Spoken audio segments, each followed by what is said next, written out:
Texas Barons Podcast. Let's go. You are now about to witness the strength of street knowledge. What's up, everybody? Today we have an awesome guest, one of my newest friends, Derrick Holt III, and he is a professional artist. He does paintings and even, would you consider pencil like graphite? Yeah, pencil. I do paintings. I do graphite, charcoal. Yeah, man. Here recently, I've been trying to play with spray paint. Okay, yeah, so that's right. We can get into been a lot that, of man. fun. For But sure. definitely, if you're trying to check a lot of my stuff out on social media, definitely on Facebook, Derrick Holt III.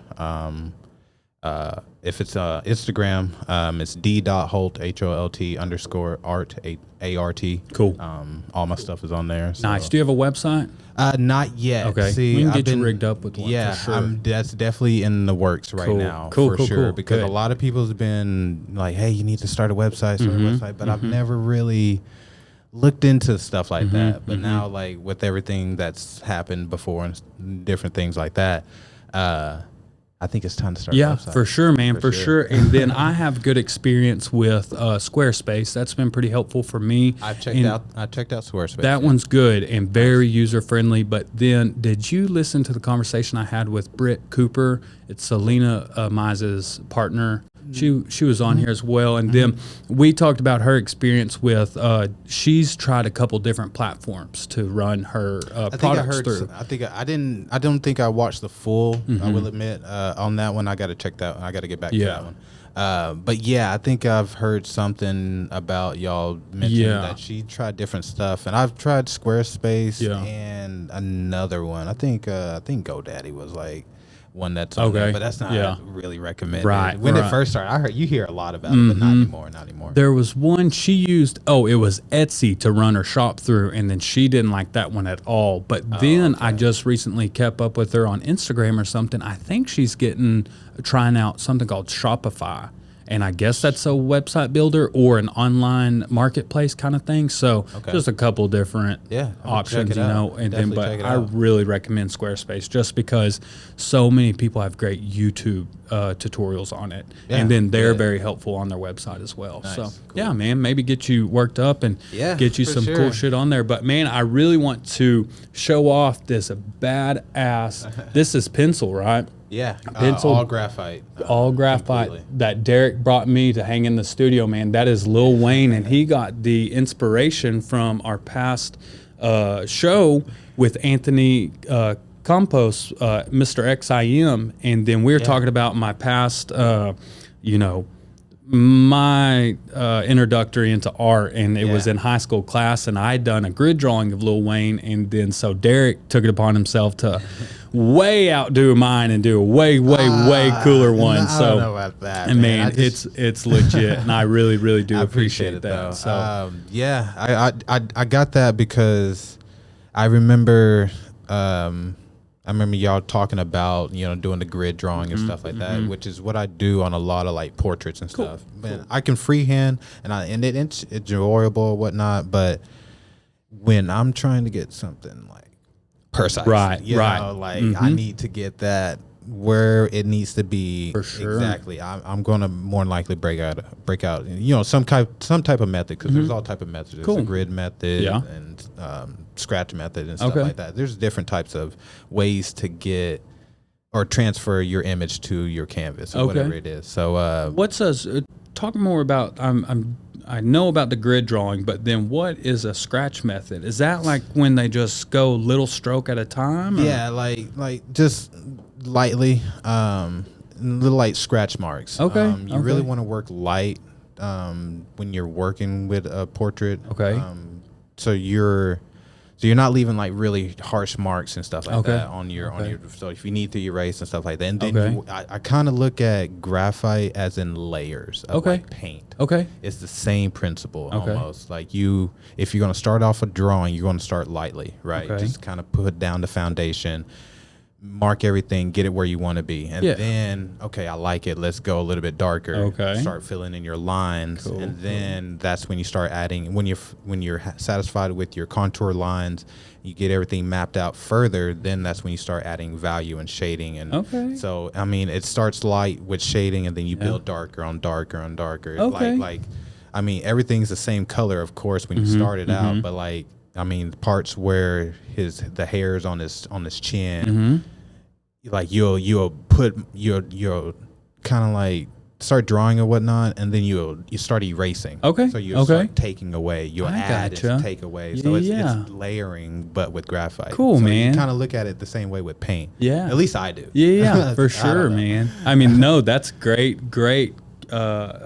Just user experience, man. Yeah, you, for sure. you know, Different and methods. you're learning as you go and what works and what don't. And I take it that's all what art is. You know, just trial and error of what you do lot of and don't like. So, man, lot of it. Tell us, how did you know and when did you know that art was really your thing and you had somewhat of a knack for it? Definitely at like a young age. Okay, I cool. think we were talking about it here recently, and definitely like somewhere around like 4 or 5. Okay. I'm horrible on time and Yeah. years, so I'm not It all gonna, blends like, together the older we get. 1970, Uh-huh, you know. No, I'm not. Somewhere around like 4, 5, 6, somewhere super young. Cool. I get kind of like my family on my dad's side draws a bit. Like my dad draws, my brother draws, Corey, he draws. So I was really just raised around like my older brother and my little sister Kayana. It was just kind of like us 3 and my mom, kind of in the picture. And you know, we didn't have a lot, but we had what we had, and we made the best of it. Yeah, you know? man. And you know, we still had a damn good childhood, if you ask me. Heck You know, yeah. we had a lot of the game system on Christmases that we asked for. We didn't get like a 20, 50 presents at the Christmas Right, tree, right. but we got what we wanted. Yeah. You know, we got like 2 or 3 things, and then they were expensive. So Yeah. I mean, it was either we had this thing. It was either you can get 20 cheap things, Yeah. like $5, $1, 50 cents. You can get 20 things underneath your Christmas tree, or you can get one Really cool. badass one, like Cool. a PlayStation at the Yeah. time, PlayStation 2 at the Yeah. time, a Game Boy Advance, like stuff like that. Like, so we didn't have everything, but we had what we had, and we made the best of it. Cool, and man. like, but one thing we always had was like when we were super young, it was like Legos and just art. Heck So, yeah.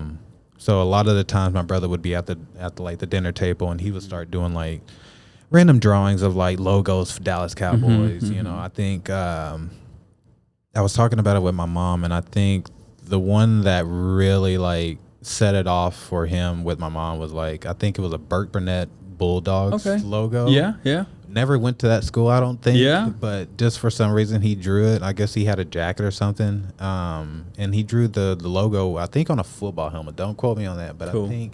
but I know he did the logo at least. And she was like, "Wow, you traced that? No way." And she was like, and he was like, "Yeah, no, Mom, I did. I drew that." So, you know, little me, I'm like, yeah, I could do that. Yeah, so yeah, that got for me sure, at the dinner man. table when he was drawing, trying to copy, or just doing what I could, Yeah. not nearly being close to what he was doing, because Right. then he kind of transferred into like more of the anime, which I think a lot of people end up doing is like or kind of getting into after they get off the like the cartoon phases Yeah. and stuff like that, or like stick figures, they start getting to more anime and a little bit gotcha. more advanced, if you will.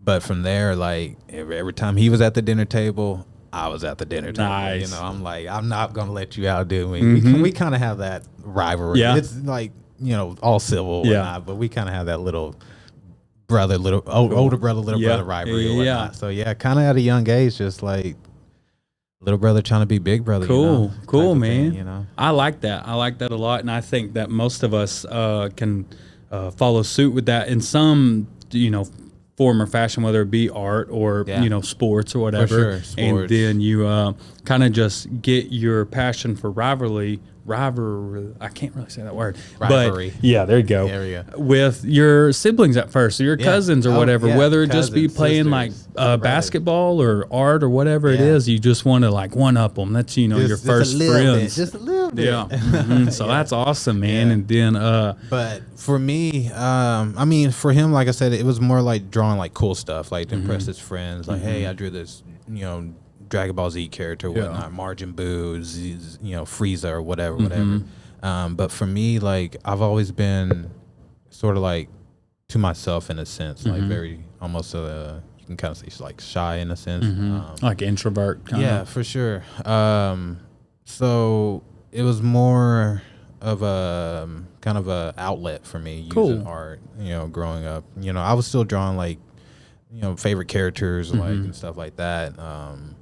But personal stuff that I would probably put in my sketchbook, not like something to hang up on the wall, but something like in a sketchbook would have been different. Gotcha. Definitely different. You feel like that you can just kind of disappear whenever you're working on your art? Do you feel like you can just kind of attach yourself to whether it be a piece of paper or canvas and just kind of... Have you seen that movie Soul on Disney?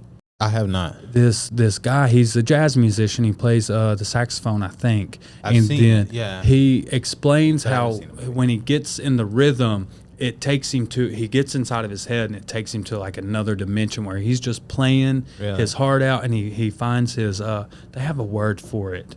But he just gets in a groove to where he's like no longer in the wherever he's playing. Yeah, and he's just right inside of his own, two ears. And it doesn't have to be so much like a painting or stuff like that. It can be literally anything. Like I don't know. I feel like I get like this adrenaline rush in a sense. Cool. Like I don't know if. Like I can kind of sense if I'm working on something, rather it be a drawing, rather it be a painting, whatever it is. Or here recently with my spray painting and stuff like that, like I mentioned, like I can feel like if what I'm doing is going correct or going right. I don't know. I get like this sense over my body. It's weird. It's really weird. And I started like really focusing and stuff like that. And I get into it and I start really working it. And it'd be like super late. So I'm like, okay, I got to go to work tomorrow. Yeah. It's super late. It's already like, I would say 9:50. Yeah. Okay. I'm like, okay, maybe it'd be a good time to get to bed and stuff like that. So I start working. I'm like, okay. And like the Lil Wayne, I'm like, okay, I'm doing this eye. I'm like, damn, that's a pretty nice eye. Hold on. Wait a minute. And then I start doing the eyelashes and then start putting this little shade. I'm like, okay. And then like I said, I got this adrenaline rush and I'm working on it. I can't stop. And then 12:30. You look up and like, oh shoot, I gotta go to sleep. Now, man, so it'll happen. But such a more positive thing to pour yourself into rather than it be like video games or just social media, like just sitting. I can rot my eyes watching TikTok. To the point of like my eyes are burning, and I'm like, what am I doing? I'm not studying anything. I'm not like researching any of my hobbies or like trying to get better at my job or anything. I'm watching someone in a fight video or some Karen at some drive-thru. Yeah, exactly. Just and then I gotta find part 2, and then then I'm going down that rabbit hole. Like, exactly. And we're all guilty of it. But man, it sounds like such a more positive thing for you than any of the other bullshit going around, and so that's amazing. And I've never heard it put like that, like a sense of adrenaline. And most people like I literally feel my heart like start like cool, I don't know how to explain it truly, but I just get this wave of just like, oh shoot, like I sense like, okay, this is going well, and I know when it's not because I'm really not feeling it. So I might. What time is it? I probably can stop right now. I got you. It comes and it goes. So I understand, truly. I got you. I can kind of apply that a little bit, not in the exact same sense, but when I worked a heavy equipment gig, I could tell whenever we were making great progress and we're getting close to being done, or like the job was going specifically to plan, and then you just feel that sense of accomplishment. But then if things get weird, or like the ground wasn't working with me correctly, or maybe the gravel wasn't spreading correctly, you can get that self like hate, or just be like, why am I even here? Why am I doing this? Why did I convince these poor people to hire me whenever this isn't going according to plan? And it's so easy to self-sabotage that and want to give up, but then you got to hold yourself to it. You gotta finish the job and get back to where you are feeling good and get that adrenaline rush. And it's just kind of learning, It's all a learning thing. Like that's how I use a lot of my art. It's a lot of my pieces are a learning process. I wouldn't even say a lot, like every single one. Yeah. Because every single one is different. You use different colors. True. Use different methods. And it's a different person or thing in front of you. A lot of people or a lot of artists, you would see them kind of doing the same thing or kind of like, sort of the same thing. Like they do portraits or they do landscapes and stuff like that. But I like to keep myself like sort of on my toes. Yeah. So, you know, if you look at my art on my Instagram, especially, a lot of it is different. You would see a landscape, a portrait, a bird, a gorilla, you know, 2 more landscapes. So it's like I do that because I can get bored or frustrated. I say, like, a lot of people ask me what it is, sort of like what's my favorite thing to do or draw or paint or whatnot. And I love doing portraits. I think we talked about that. I love doing portraits, but God, they are a pain in the butt, man. Yeah. And then say it again about your perspective of like messing something up on a portrait versus a landscape, so to say. And that's why it's so difficult, because like with that, like I got to make sure that's Lil Wayne. Like I can't make it look like Gumby or you know? Exactly. So you're gonna know real quick. So if it's a portrait, I got to make sure it's precise, or depending on what I'm doing. If I'm trying to do realism.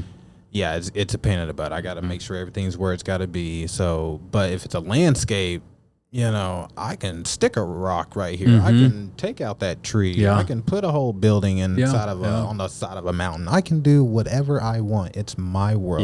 And I'm going to create it as such. That's awesome. You know, man. I have that power, that ability in my hands, in the paintbrush, I like that. in the can. Sort of like Bob Ross. Like he always mentions stuff like you always have, like, this is where you have the power now. Nobody can tell you what to do when you're, you know, painting on this canvas. You know, you have complete control. And I watch a lot of Bob Ross. Cool. Like I have I can see that. Oh, definitely, man. For sure. Like, y'all are so peaceful, both of y'all. Appreciate it, man. I try to have that mindset, because I used to be, I haven't always been like this, I will admit. Like I used to be hot-headed, like bad, man. Like, but like, I don't know, doing like I don't know, soul searching in a sense, like going on trips and sitting at home meditating and just doing different things to find inner peace. Cool, man. I like very that. Important. I like that a Super lot. important, especially in today's age. How long have you been trying to do that for yourself? Like being mindful of what's going on. I would say a good 1.5 years. Awesome, man. I love that. I love so-and-self journey. Because it started with like trying to travel. More, because I love nature. Absolutely. Yeah, getting for sure. outside. If anyone doesn't follow Derrick, you need to go look, and he posts badass pictures of everywhere in the United States that has a badass mountain or a cave and or not an too ocean. not too far either. Like I haven't, like I see other people like going like way up like, other countries and stuff like that, but like you got to realize like there's beauty in our own backyard. Truly. For sure. And not too far. Like here in Wichita Falls, we live in a good area. Like I feel like we're in a good center area. We got Dallas down south. We got Austin and San Antonio. So if you go out west, I mean, you got, what is that, Vegas, not too far, a couple hours. And then if you go east, like you got the whole, like, you know, the beaches and stuff that run along there, the Georgia and everything. Sure. So then you can head up north, like anywhere. Like I feel like we're in a good central we're right zone. in the middle. Truly. So like there's beauty in our own backyard. Heck like 3 hours away, 2 hours away. I don't know if you noticed, like Texas has the second largest canyon in the U.S. I did. I learned that young because my parents used to take me to Paladoro Canyon for I think the play's just called Texas the Play or something like that. And every year for probably 3 years or so, we'd go to my aunt and uncle's up in Amarillo on my birthday and then go watch that play in the Canyons Theater. So that was cool. Like, I heard that they do plays out there. It's like old Western stuff. Nice. I haven't been out there to like sit in one. Every time I've went, it's been like quick visits. Kind of like going through. The first time I went to Paladero, I did like do a couple hikings and hike trips and stuff like that. But the second you went time, down in the canyon? Oh yeah, all that. But the second time was just kind of like, you know, going through and just hey, you know, showing somebody else that haven't been. Yeah, So I was like, yeah. hey, you know, I went over there and done this. So like, you know, I was trying to reminisce on trails that I've been through. Man, I did.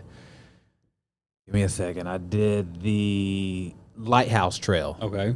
If anybody checks out Paladero, the Lighthouse Trail, don't do it if you ain't got experience. Okay. That mother Good to trucker know. is long. Good to and know. Brutal.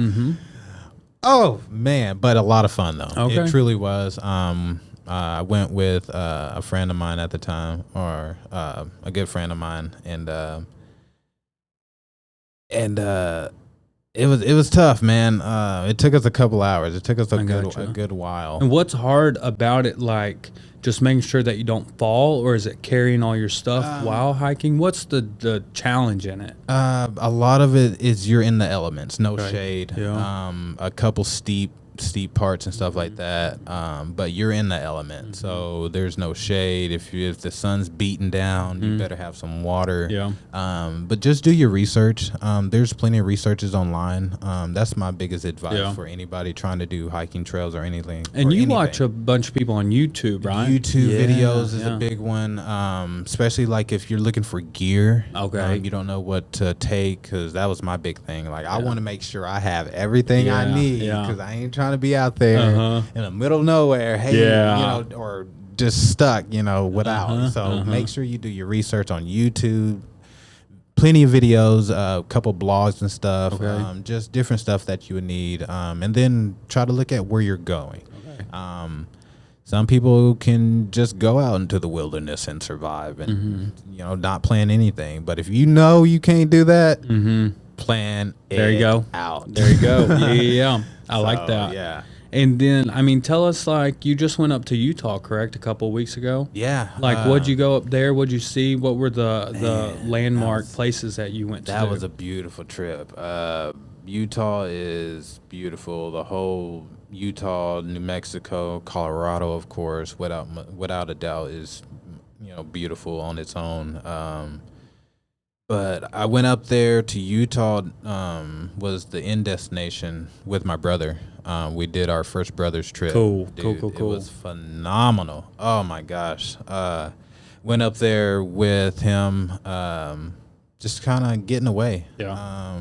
He's never really done anything like that. I feel like he's gone trips and done stuff like that, but like just with like family, you know, like just him and I just getting out there in the roughness of nature, you know, getting out there and just doing our thing. It was beautiful, man. Heck We seen yeah. a lot of. We went out there and visited the 2 national parks by Moab. Okay, So okay. we went to Moab, Utah. Is that's the famous place where they have like those crazy Jeeps and trucks and stuff like crawl the side of a mountain? Yes, Is and in we did Moab. that. Cool. We did Okay. that, dude. Okay. So Would you just have to rent or like hire a tour guide or like what? It was part of the zip lining okay. tour thing that we Okay, did. cool, So cool. and that was the second day. So we get there, traveling through, you know, New Mexico and a little bit of Colorado's. God, the views are amazing. It's crazy, dude. And it's a little bit of Route 66. I Okay. don't know if you know a little bit of Route 66. A little bit, because it's like, America's Highway or Yeah, something like that. yeah. Like it run. I forget where it starts, but it's a long It's highway. almost like from west to east coast, I think. Yes, it runs from Where it coast to originally coast was or something something? like that. Yeah, Cool, man. But yeah, it got a little bit of Route 66, for at least from where we left, going to Moab. It's not the whole way. It eventually goes up north from Albuquerque, I believe. So Okay, cool. from, I believe, Albuquerque and back, from Tucumcari to Albuquerque, New Mexico. That's a little bit of Route 66, and then it shoots up north to Cool. Moab, which is where we were going. Got up there. We were a little bit worried because it was had some rain in the forecast. And it made me upset too, because like it was the 2 days that we were there, rain. The third day we were leaving and planning to come back, sunshine. And it Yeah, was. Dude. I was like, are you figured kidding out, me? figured out. And the day before we got there, sunshine. And you probably planned this out weeks and weeks ahead. Months, my guy. Months. Yeah. So I'm checking the weather. Because if you go on like weather.com or whatever, you can get like a forecast like 10 days or a week or a month before, but it's very vague. So you got to keep checking it because it's going to update. It's going to change. And I'm checking it. The time's getting closer, dude. We got rain. We got heavy storms in the forecast. I'm like, well, we got reservations for zip lining. We got reservations for water rafting. Like we can't. Yeah, we're going. We're going. Heck yeah, good. We're going. Good for so y'all. we went out there. We got the 2 national parks. One was Arches National Park. Okay. And then the second one for the second day was Canyonlands National Park. Cool. Got out there, beautiful, man. It's crazy. Like, is that with all the like rock structures and stuff? So if you look at a Utah license plate, it has one of the delicate. It's called Delicate Arch. Okay. It's it's on the Utah license plate. So if you ever see a Utah license plate, it's more than likely if they have like the standard Utah license plates, it's gonna have Delicate Arch on there. Okay, I think I've seen. And that's how all that stuff is like. It's got like salt and weather erosion and stuff like that. And they say like millions and millions of years ago, that a lot of that land was underwater. Okay, that makes more sense. Then. So it was bedrock. I gotcha. So over time, as the water evaporated or wherever it went, that bedrock, all that sand and salt was down there, and then weather and all that heavy wind because there's nothing to block it, so it's blowing all that stuff around, and then just, of course, rain over time, and it makes these crazy structures. Yeah, man, it's like phenomenal. Like we visit a couple arches, Landscape Arch, which is the.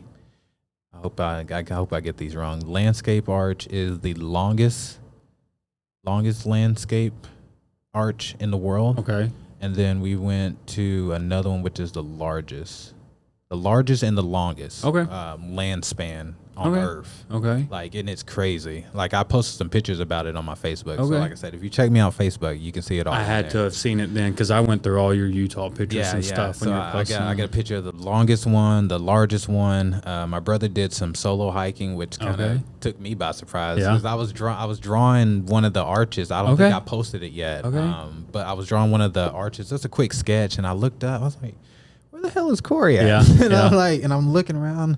And I'm continue sketching or whatnot, and some time has gone by. I've not seen this fool. I'm like, and I was starting to get a little worried because this is a city boy. I'm sorry, bro, but this is a city boy in the middle of nowhere. It is populated. There is people, and there's help if there is needed.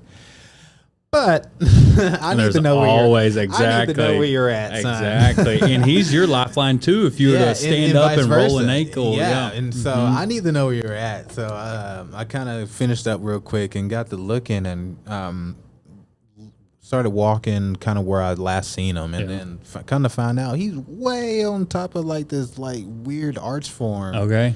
Going into the back, and then by the time I seen him, he was already coming back. Okay. So I was he looked like a black dot. That's how far he was. Nice. Yeah, he made some weight. Yeah. So for sure. So we had a lot of fun. And like I said, that was day one. And then like I said, day two we did and then also day one we did water rafting. Got a lot of pictures after that. But I ended up falling into the river. Dude. So it was super sketchy on the first water raft, the first rapid section, I guess you would call it. And it was crazy too because the instructor was telling us, all right, so we're coming up on our first water raft experience or whatever, or our first rapids. And remember, she was kind of running us down on how to go through it and where to go and stuff like that. So we're floating, and then you just hear it roaring, man, just roar, like crazy as you're getting closer and closer. And I had my phone out trying to get pictures and everything, and stupid me, I should have had it in my pocket. So I'm getting closer and closer, dude, and it's getting louder. The water's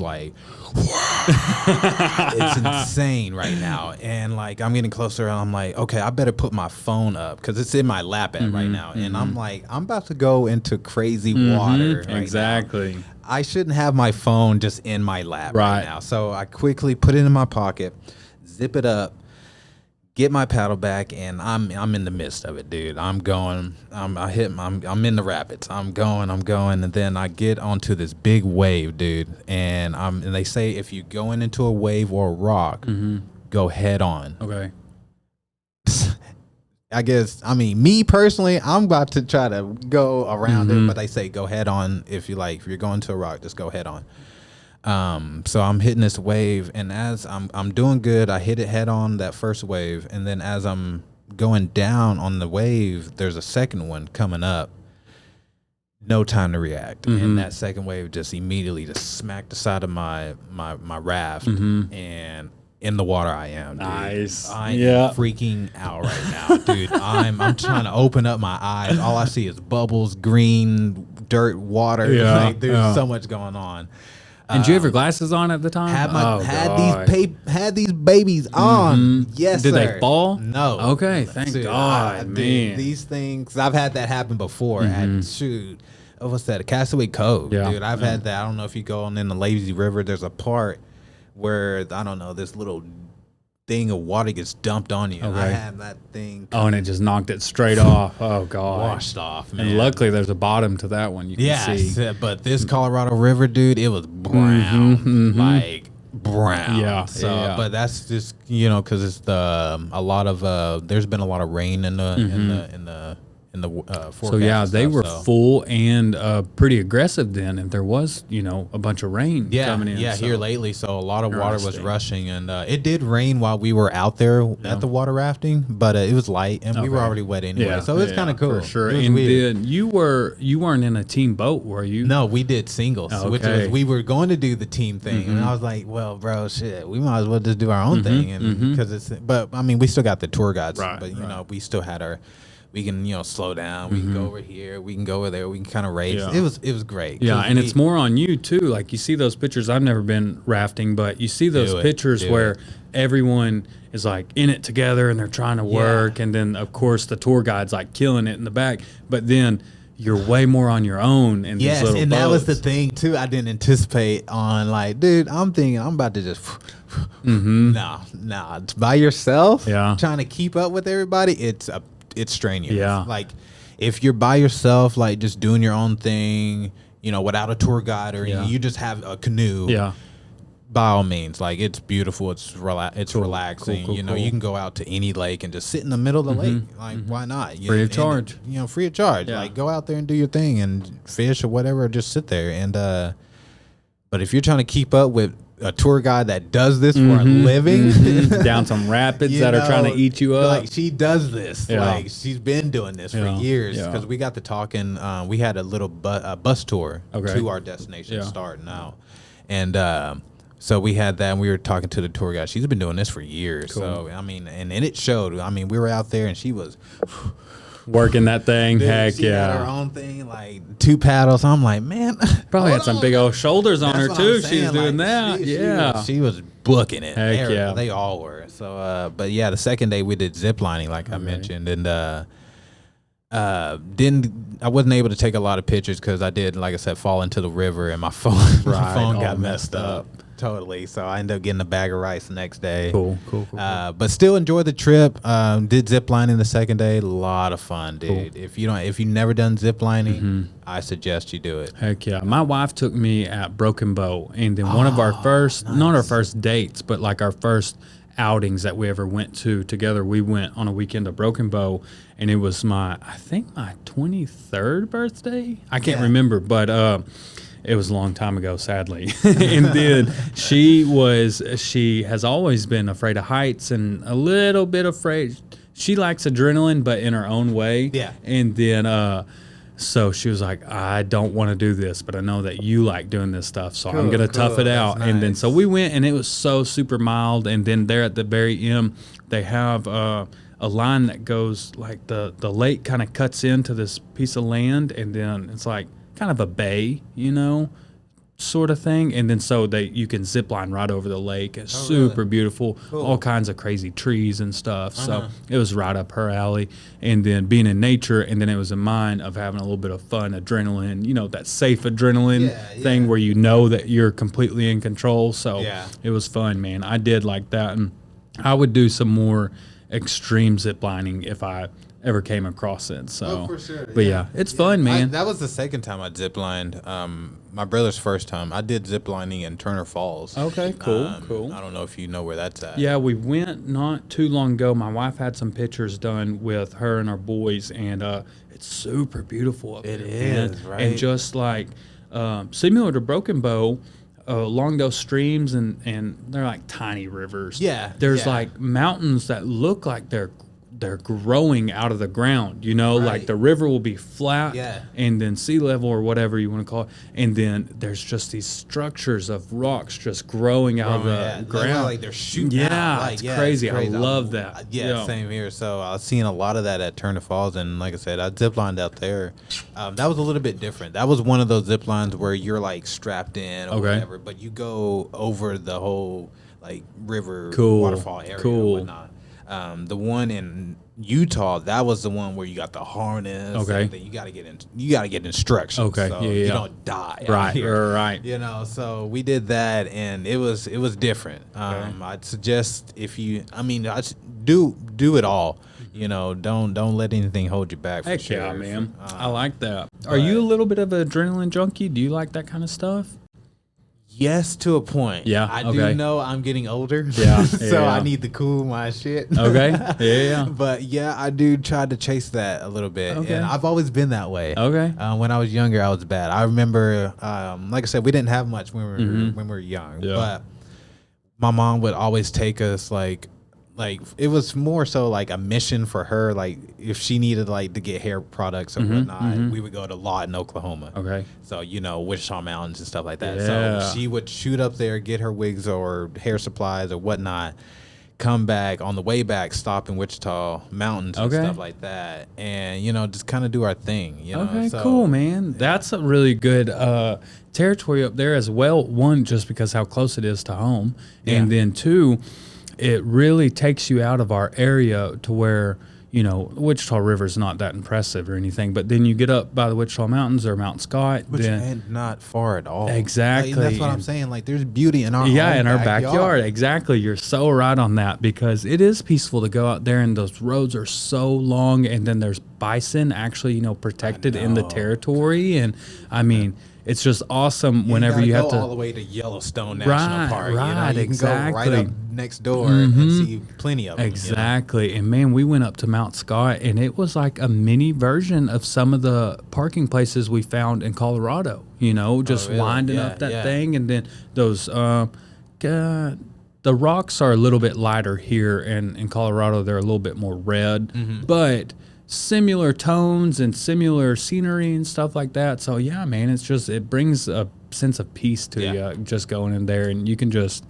kind of take a deep breath. That's what I liked about Colorado was getting up there and just going outside and breathing in as like deep as possible and being like, this isn't the same. And how crazy is something as simple as just breathing in oxygen? It's because it's different, man. I mean, when you break down the science into it, like the air emissions, Yeah. and like gas and like factories, the city life, period. Yeah. Like, that stuff really takes a toll that Yeah. you don't really recognize because we live in it. Exactly. Like, we're constantly It's in it. just But normal. When you go 14,000 feet in the air in Colorado, like it's different. Yeah, it's you way know? different for sure. I went out there. The favorite place of mine is Trinidad, Yeah, especially yeah. like Trinidad Lake. Okay. That was the last place I stopped and kind of like really camped out in. Was the lake up there in Trinidad and That's in New Mexico, right? Colorado. Okay, Sorry. okay. Trinidad, Colorado. Yeah. It's right on the border. Yeah. That's why I from got New it. Mexico. So, going up there, like you're not even in the mountains. You're just at the lake. Yeah. And like it's just different. Like just like you said, just breathing. Yeah, like, it feels you really different. feel it. Like I don't know. Like I liked in Colorado, we stayed at Airbnb and this the host there that owned the house wrote on this, it's like a pretty little glass bottle in the fridge and said, "This is Colorado spring water. It is completely safe to drink. It's out of our tap. Fill it back up." Or wash it and fill it back up. yeah.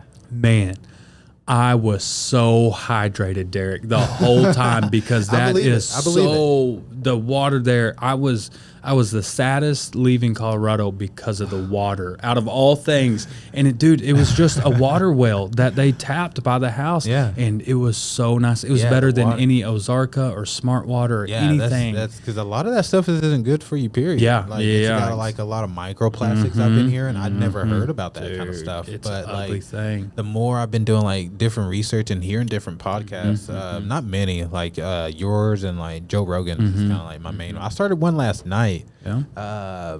Something Jordy the Guru or Jordy or something like that. I started a new one last night, just kind of like preparing to be here today. Yeah, cool, man, cool. Just kind of like studying like a little bit. I really have for a month. Heck honestly. yeah, dude, Like, that's awesome. truly. So I'm glad like, you're invested. Dude. I really have, and because I wanted this to be a good experience for both of for us. sure, and like man. anybody who's could be watching and whatnot, and kind of want to know a little bit about me or whatnot. Yeah, I love that, and I think that you never know. Exactly, and I just think that some people don't really know the podcast culture. No. And then so they get, some people get nervous, and some people like you've admitted is just introverted from the get-go. And then some people like to just, they don't know any better. I'll ask them questions and they'll just answer the questions. But then like how you've been going back and forth with me this whole time, right. And then that keeps the conversation flowing, and we don't have to take a hard stop and then a left turn. Yes. If we merge, we're talking and just kind of merging on to the next thing. And I've been looking into that, like, because I've always had difficulty in a sense with like talking with people, carrying on a conversation. Right, like if you ask me a question, I'm gonna just answer it. Like, hey, how's your day? Was it was good? I'm not gonna ask you how you're right. Like I never knew to like if somebody's talking to you, you kind of want to answer and then respond in a way you want to know a little bit about them, like and then like make the conversation bounce back and forth. I like that. Hey, man. what's your favorite color? My favorite color is red. Why? And then you go to that. Well, what's your favorite color? It's also why do you red. like? So why do you like red? So I'll tell you a funny story exactly with that, and it's perfect because of this right here.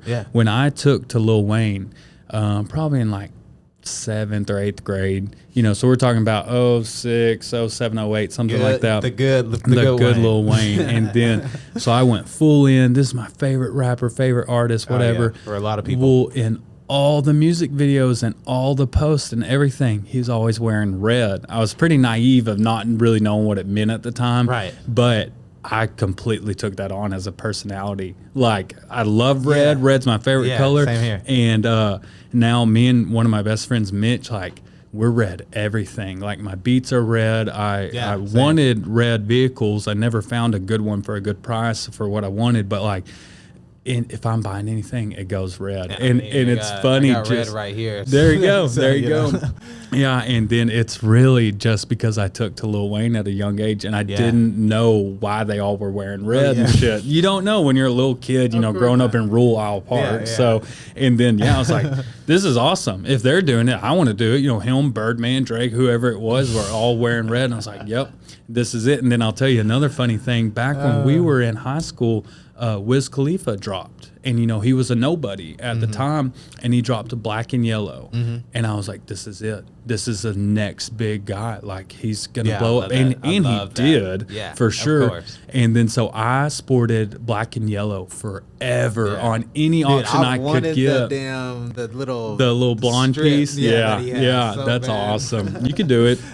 You could do it for sure. But it's just funny, like what you take to as a person and like what your interests are, and then like you look up to certain people and you're like, yep, I like that, I'm gonna do that. I do it in so many different ways. Sometimes you don't even know why or what they're doing. You just do it because they're doing it. And then later on find out like, oh, they're in a gang, and I probably shouldn't be representing myself like that because I could really get my ass whooped bad. It can be some trouble real quick. Yeah, for sure. So, you just got to do it in taste at that point once you learn and educate yourself on different things. But man, you're doing a super, super good job at this. And I just know you've explained that you can get shy, and I want to encourage you to keep doing exactly what you're doing, man. Sure. You're doing, great. The conversation's flowing. And then I wanted you to, I'm glad you brought up the phone thing, because I told him the other day he needed to start blogging all this stuff. And he said, man, I started to the journey. And it's, I did the whole, so I did,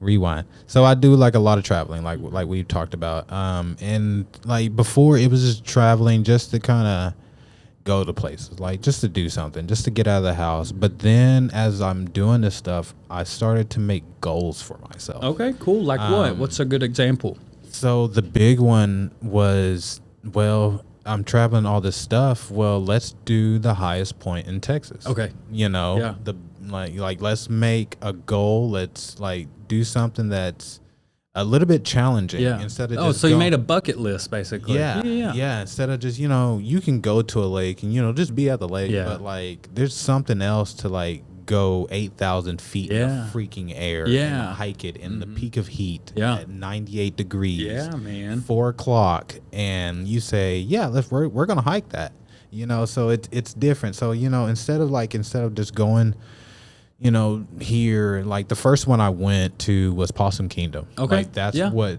truly started all of this, was man. Possum Kingdom. Perfect And I went out there and did a sketch of a portion of Possum Kingdom. I posted it on my Instagram. I think it's one of my earliest posts on my art page. Okay. But did a sketch, and a funny story on that real quick. I'm going to try to keep it short. Go ahead, man. But like I said, that was my first trip getting out and really getting into nature and putting art and combining art with that. Okay, cool. So your two biggest hobbies. Hobbies, my two biggest loves. Yeah. Combine the two, Yeah, and then I love just that. be happy, because I was going through a lot. Really in a down place. I would honestly say like a deep depression. Yeah. Like just going through different stuff, life changes and stuff like that. So like waking up, like just being so down and like not talking to anybody, shutting a lot of people out. Like there's people that care, and I didn't. Like just shutting a lot of people out, to be honest. And just comes to a point where like you're tired of that. Yeah. You're tired of feeling like shit. Yeah, dude. And being like shit to others and yourself. So like let's get up and let's do something. Fuck let's yeah, change dude. it. Good. So Good. what is it you love in this world? What is it in this world that brings you happiness? Find whatever that is and do it. Yeah, man. And if it's multiple things, try to put them all together. There you go. So that's kind of what I did. So like getting out in nature, going on hikes and stuff, and then finding a good spot, and then doing a quick sketch or a painting or whatnot. So like it all started in Possum Kingdom. So I did that. I did a sketch, got out there, and I got lost. Okay. 10 minutes after that sketch Nice. was posted, because I was out there, did the sketch, I finished it, and then I noticed it was starting to sprinkle, right? All right, so I better, head back to the car or whatnot. So I pack up, and it's kind of like starting to, the sun is starting to go down a little bit. So I pack up, I'm heading back to the car, but how this trail I was on, it looked like it was a round circle trip. It was a round trip. Like you can continue this path and it's going to send you right back to where you were. Okay. And it said not long. I think it was like 0.3 miles, 0.5, not long at all. Okay. Probably like a 30, 45 minute hike or whatever. So you know what? I looked. Red pill, blue pill type thing. I took the other way. So I can just do this trail real quick. I just, continue the hiking and whatnot. So I'm going. And long story short, dude, I ended up way off trail. Oh no. Way the fuck off trail. I didn't mean to like do a hike in general. Yeah. Like I don't think I've really done hikes prior to Possum Kingdom. So I was already doing a hike. Like I needed a map. I needed to know where I was. And were you suited up? Were you wearing the like good shoes? I was wearing bullshit. Oh no! I was out there just to chill out, fucking do a sketch, and get home. Yeah. My dumb ass, my You get in the adventurous survival mode, dude. I'm out there in bullshit shoes, pants, Yeah. like in the midst of it, man, and like. I'm lost, right? Like I said, my phone, like as I'm going back, and that's also another reason why I was like, okay, I better go back to the cars because my phone was getting low on the battery. God. My phone was low on battery. You and this damn phone, Derek. I'm telling you, right? You don't know the half of it. There's you more stories coming. I'm telling you, we need a part 2 on this podcast. But my phone was dying. The sun was kind of going down. It was bright out, but it was going down. It was in front of you. It wasn't high rise, so it was in front of you. It was going down. Let me just do this quick trail. No, dude, I went way off course. My phone is really dying at this point. I think I probably had like 5%, 6% left. Man. Lost. Yeah. The sun is down at this point.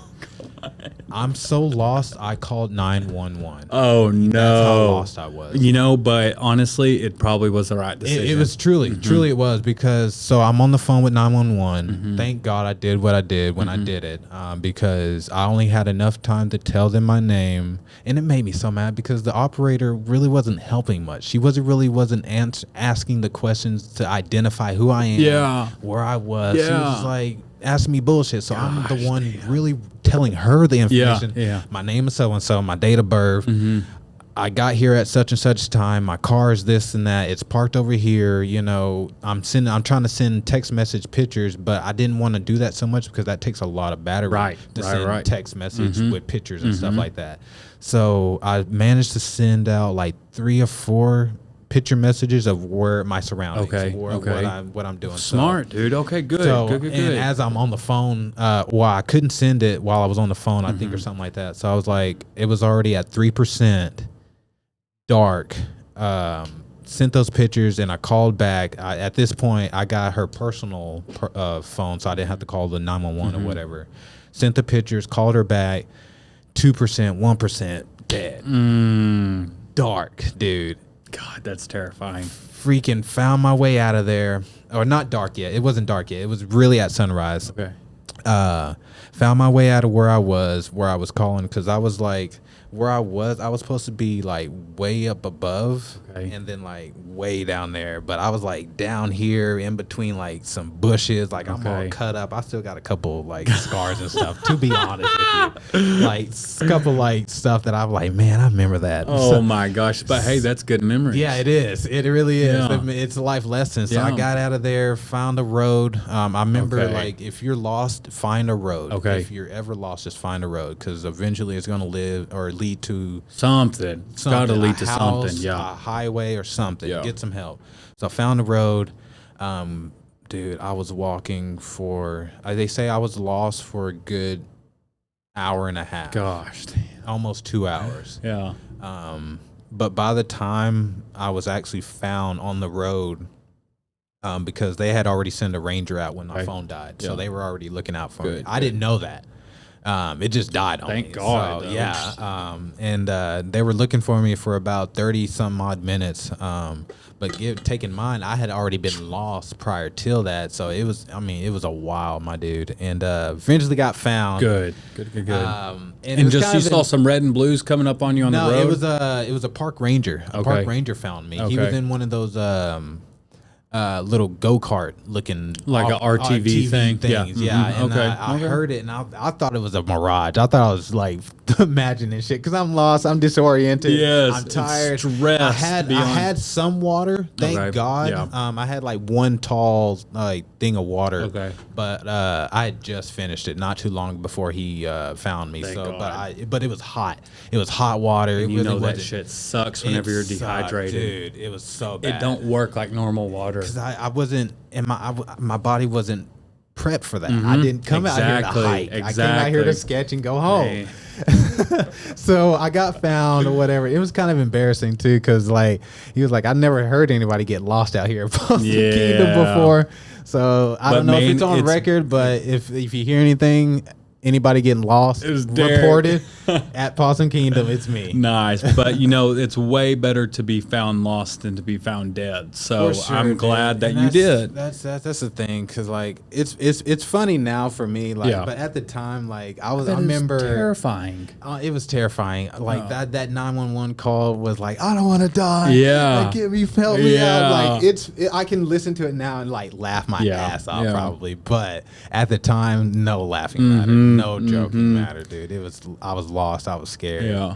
But other than that, man, now you really got a groove going on to where you learned a know lot. how Like- to study everything that you're just telling us. You know the preparations that at least what you need to consider before you leave. getting Yeah. out there, like where you're going, what you need to take. Like after that, I got a emergency whistle. There you go. A compass. Okay. Made sure I had water bottles, transport a backpack. Like I really A compass, that's a good, an actual physical compass. That's good An to actual know physical compass, because yes. our iPhones lie to us. Yes. They're not tuned in That's correctly. what got me lost in the first place because I was relying on Google Images and that it's not the same. Exactly. Even a lot of them, even if you go on Google Maps right now and start looking at trails, be cautious on like, okay, so you go to Paladero and you go on the Paladero Trail. It's going to have like little etches where the trail is. Okay.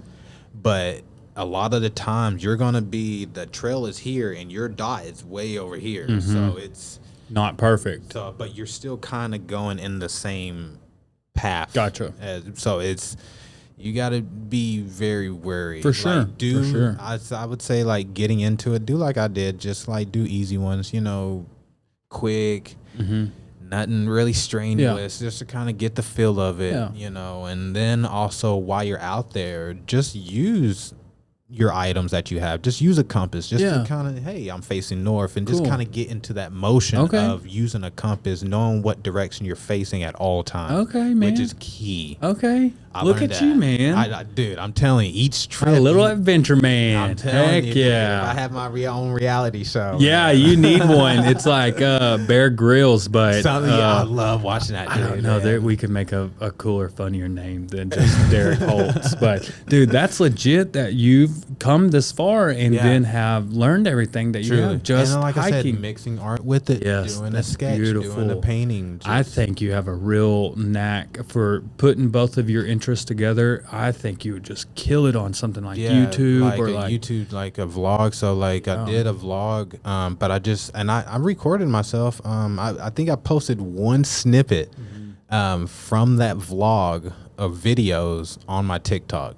Actually, Cool. I think I used it. I think it's still on there actually. But I vlogged the whole thing all the way up until on the top of Guadalupe Peak. Okay. Which was like my grand, because like that was like my grand thing. Like that was the highest point in Texas. So I wanted to like vlog my experience and everything, which I did. But that introvert me just never posted it. I mean, all the way up into the top. And then that's when my phone died, unfortunately. But it made me think, okay, if I do this again, maybe have two phones or a camera or my phone and a camera or something like that. And then have you ever checked out, I wonder how reliable those solar charging pads And are. those too, like having portable chargers, those are great. On our Utah trip with my brother, we ended up buying one. My brother ended up buying one, and we used it. Okay. Came in handy. Good. So Okay. Good to much. know. Good to know. Recommend it. For Okay. sure. For Cool. sure. Cool. 100%. And I'm just thinking, like, I think it'd be so badass. You could do this on TikTok, and it would be way easier on you. But like setting up your camera right whenever you find your spot that you're going to do a sketch in, and then set up your camera on like a tripod, like something like that's holding that picture up, and then recording yourself doing the whole thing, but then fast forward it, like a time 1,000. lapse. Yeah, a time lapse. Do a and time lapse. Then at the very end, boom, pan over your finished project. That'd be so legit, dude. I haven't done a time lapse. I started one when I went to Paladero Canyon. I had used a friend of mine's camera. Okay. But he had like an actual camera. Okay. Yeah, So it was like easy. When you're like getting into that, like you kind of have to know a little bit what you're doing. Yeah, you gotta like, learn with like it. because like exposure, lighting, and stuff like that. There's a whole lot that goes into sure, it, and then for you're sure. using different lenses and stuff like that. Dude, like, Yeah, that's it's a what I was lot. telling you about with these, just still learning the building and that's what learning I'm the looking- room. I'm So looking at. I'm like, you got it set up pretty nice, thanks, my guy. man. Yeah, Thank for you, sure. thank you. We're just still working with it and figuring out what you're works. doing your But thing. I think you do make a killing off of that. yeah. And if not, I would Appreciate it. subscribe to you and then still watch them Yeah. and give you a heart each time. I definitely plan on it. It's just, man, like I said, introvert me, man. It's like I do a lot of stuff that's just with me. Like I don't put a lot of it out there. Yeah. It sounds like you work for yourself a lot. I do. Because a lot of people, it's a shame. But a lot of people like to play like internet, like troll or like the funny guy online or like whatever. Like you'll post something and they like a screenshot of whatever you did, and then they crop it out or make you a meme and stuff like that. So it like makes you uncomfortable to really not want to post anything because there's some asshole out there who's gonna probably screenshot a part of this podcast and be like, hey, you know, look what I did to that. You know, just stupid stuff like that. But then it gets you in, and I hear it from some of the most popular people in this position of like post and ghost. And you just post what you want to. That. Good. Yeah, I post and I just ignore it, and then block your ears, block your eyes. I tune in and whatever, just to kind of like, you know, show my appreciation for the ones who show their appreciation for what I do. But other than that, like it's either like, and I used to get kind of upset with it, but now it's like I can block you. Yeah.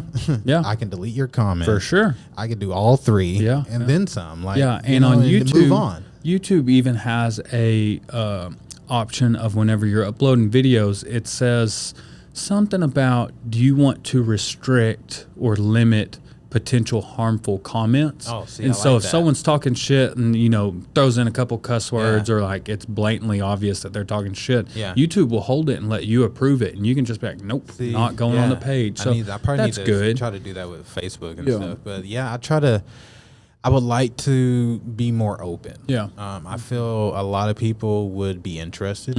I agree. 100%. Because like I said, I do a lot of adventures and I go places that other people might not be able to, whether they would like to or not. I mean, I can go there and, you know, do a vlog, and I do it a little bit. I do have like a couple TikToks. Some that I don't really like post too much. So you're just like, if you come across it, hey, you're a trooper because you found it. I do got a secret TikTok out there that I do post like a lot of my like landscapes and just random stuff that, you know, instead of just being all art, because I'm more than just art. Right. Like, I'm a human being. I'm a human being that likes to do things, that like to hang out with people every once in a while, you know. So that's why I wanted you on too, especially the more I learned about you, because you're not just bullheaded into art, and you have such great experiences with all these trips that you're going on, and I noticed that immediately as soon as we became friends on Facebook. So it was like, we have so much good content to talk about. And then just like we went and got lunch the other day just to catch up, and man, it was just so easy to talk because you have so much to talk about. And then, but man, I was even going to suggest there's some, like, I call them super famous, but like internet famous people that have gone big, whether it be artists or painters or dancers or whatever, they'll throw a mask on and then they'll just go under, you know, Mr. Bob or whatever, and then not even have to put their whole name on there, and they go all in, you know, and no matter what it is, there's so many different versions of it. I know of one guy, he's crazy. His name's on Twitter, Mr. Benny Revival or something like that. Okay. And the dude, well, he's weird in comparison to other people, but I don't think he's weird. I think he's cool. And this dude's whole business is buying crazy masks and then dressing up real funny. He'll make his own clothes and then go out in a public spot like Scott Street or 8th Street or whatever, and then do a funny dance. And then next week he's buying new masks, you know? And then so there's so many options of like, not wanting to put your face out there or whatever, and there, you could do so many things. You really can, if you just break past that barrier of just like not, you know, just break past that, just not giving a damn what anybody thinks. Exactly. You know, I heard a really good TikTok my wife sent me the other day, and it was this dude. He kind of looked like a typical influencer looking dude, our age, and he said something along the lines, I'm paraphrasing here, but he said something along the lines of, whenever you see something that makes you cringe, or maybe you do something that makes you cringe, don't get rid of the thing that makes you cringe. You need to get rid of the cringe, like that feeling. Yeah. Just erase it, because everybody is out there doing something that disappoints somebody. You're not going to please everybody. Exactly. So just be you and live your life. Exactly. And if you're just posting for the people, maybe it'd be 2 to 10 people that just love your shit. Yeah. Then just shout focus out to in. the 10. Yeah, exactly. Y'all are real, and everybody has their own little fan base, no matter what they do, whether it just be family stuff, and you just got to pay attention to the people that love you, and then love them back, and fuck everybody else. And then you never know, like, where in today's day and age, you never know what you're gonna do is what is where it's gonna take you. Yeah, exactly. You can be famous overnight, like the Corn Kid. Yeah, like, perfect example. You perfect. never know. This kid loving corn at a fair or something like that. Now I've seen so many TikToks of him featured in other. Yes, Mr. Beast has picked him up. I seen that yesterday. Yes, like bro. they did the looking back and forth thing. Yes, I've seen that and yesterday. He's just like. Eating corn, yeah, dude. Corn Kid, the same people that remember that song. It was when we were like in high school. It was like hide your kids, hide your wife, Shmo Yoho, yeah, the same YouTube group or band, whatever you want to call them. Yeah, that did that. Made the Corn Kid song, yeah. And so I knew it instantly because my favorite was the Hide Your Kids, Hide Your Wife, Double Rainbow. Yeah. And I still sing Double Rainbow still today. It's funny. You see the two, when we were in Moab, we saw Double Rainbow, and I was singing that shit in my head the entire time. That's awesome. So those songs like that, it's crazy to see that they're still doing their thing and then blowing up, and having other people blow up. Yeah, for sure. That kid's life has changed completely, Crazy. and he didn't know that just sitting down with some nerdy white dude that's our age, just interviewing something fun, was going to change his life. You know it? You never know what you're going to do. It's going to take where it's going to take you. So that's why I say just get out there and post, and even you might just get 10, 15 likes for a year or two, but you never know. You might wake up and you blow up. So. That's like 2 perfect examples was Post Malone. When he was recording White Iverson, they just did it. It was a bunch of nerds sitting together, and they knew he could sing. They put it all together, and then they're like, "We got to wait till we get some traction going, and you get a little bit of following." And he said, "I'm too poor. I'm too broke. I can't. I'm out of time."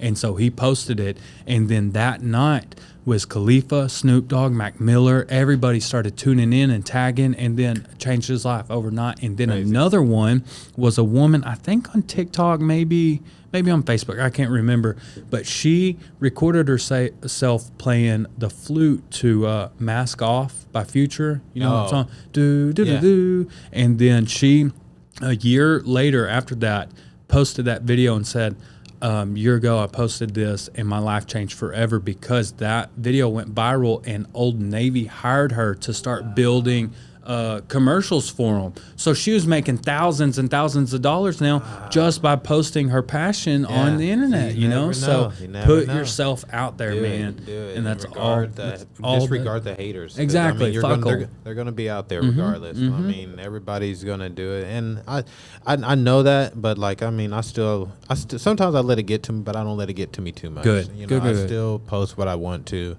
And so far so good. Good. If you don't like it, then keep scrolling. Or don't follow you. Or don't follow. You can block me. You can delete me. And I'll tell you, and I think I've told you already, I saw you on People You May Know, and your picture was you working, head down, pencil or brush in your hand. Yeah. And I was like, I don't know who this is, but I probably need to. And then look at us now, man. For sure. You just never know. Exactly. And Facebook just made this connection. And then shout out to our mutual friend, awesome chick, Selena Mize. Yes. One day I was in a pinch, and someone was planning to come, and then he had like a babysitter fell on him or whatever. Yeah. And then so I reached out to Selena. She's my go-to art girl. And then she was like, maybe try Derrick. He may be free. She is so awesome. And dude. then because that's not the first time she's really put the word out there for me. Man. Cool. She's a shout out to her big time. She set this kind of up a little bit. Yeah, for sure. She's helped me with getting connections with other people. Good. And then also setting up I did like a prohibition party. Okay. Like type deal, like where I sat in. Like they had like this whole like festive thing at the Was it at the Kell House? Kell House. Okay, yeah, Yeah. I saw their pictures and stuff. That's awesome. For that little prohibition, like 20s era Yeah, type yeah, deal, yeah. like a party, just raising money for the house. It Okay. was a great cause. So Cool. they raised a lot of money for just kind of reinvent it. What's the word? Reinvent it. Kind of like upgrading. Okay, Basically, yeah, just yeah. upgrading the Kell House in a sense. So they did like a couple of these like basically fundraisers to kind of raise money to upgrade upgrade Refurbished, is that what we were thinking? pretty much Yeah. I know what Yeah, you're saying.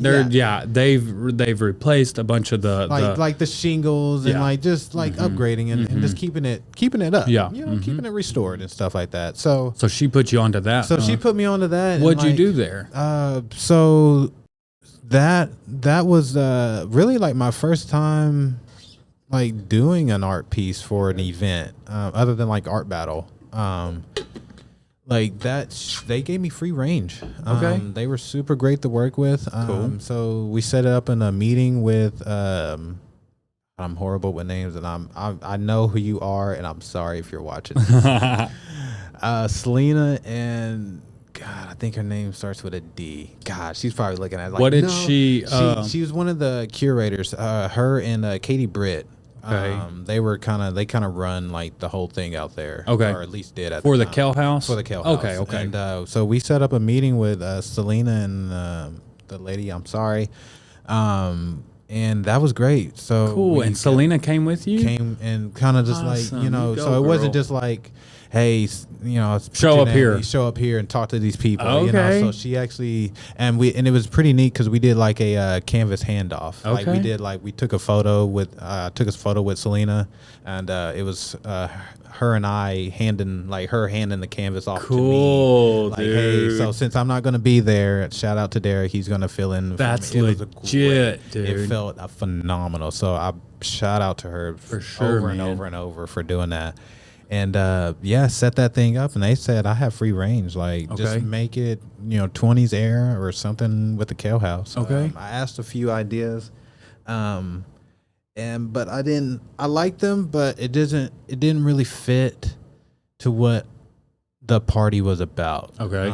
And if I'm going to do something for an event like an art piece, I would want the art piece to pertain strictly to what it's about, like a prohibition party. So a time when alcohol was abolished or and stuff like that, and just a whole bunch of rum runners going on. Yeah. Bunch of that, like that's the time when like Al Capone came to America with Speakeasies and stuff like that. Yeah. I did not know any of that until that event. Okay. Doing a lot of research. Cool, man. Now it's like in my mind. Cool. Like I'm like deep in there. Yeah, Like I know I'm not like Mr. Prohibition 101 over here, but I know a little bit more about it. More than what I probably studied in high school. Yeah. So doing the research out there, I've truly learned and had a lot of fun doing it. Cool, So, man. I like that about you, how you research things pretty intensively. I just don't do willy-nilly. Yeah, you don't just wing shit no more. I like don't. that, man. 'Cause You're very intentional, man. There's a thing with delicacy or a diligence. Yeah. Like just being focused and just staying hard at what it is you're doing, and then just being and having consistency along with that. I like that. So with that, everything I study, like I hold on to it, and I use that. Like it's just not me learning, BS or whatever. I use it, and you might see it in my art and stuff Cool, like that. man. It might be subtly, but you'll see it in my art.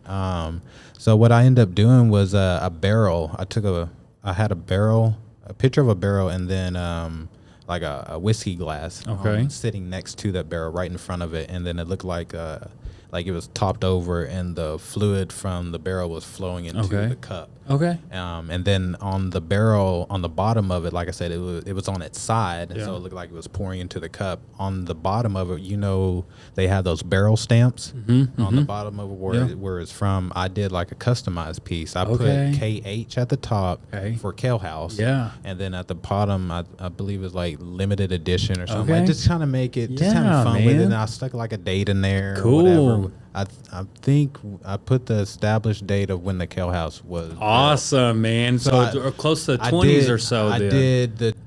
Like I stuck with the Prohibition Party, but I kept it with the Kale House. Yeah, where I went, so I combined the two, and I felt like a lot of people liked it, but I got like a different reactions too with it. So it was my first experience, like I said, at an event doing something like that. Yeah. So it was interesting to see the different reactions for sure.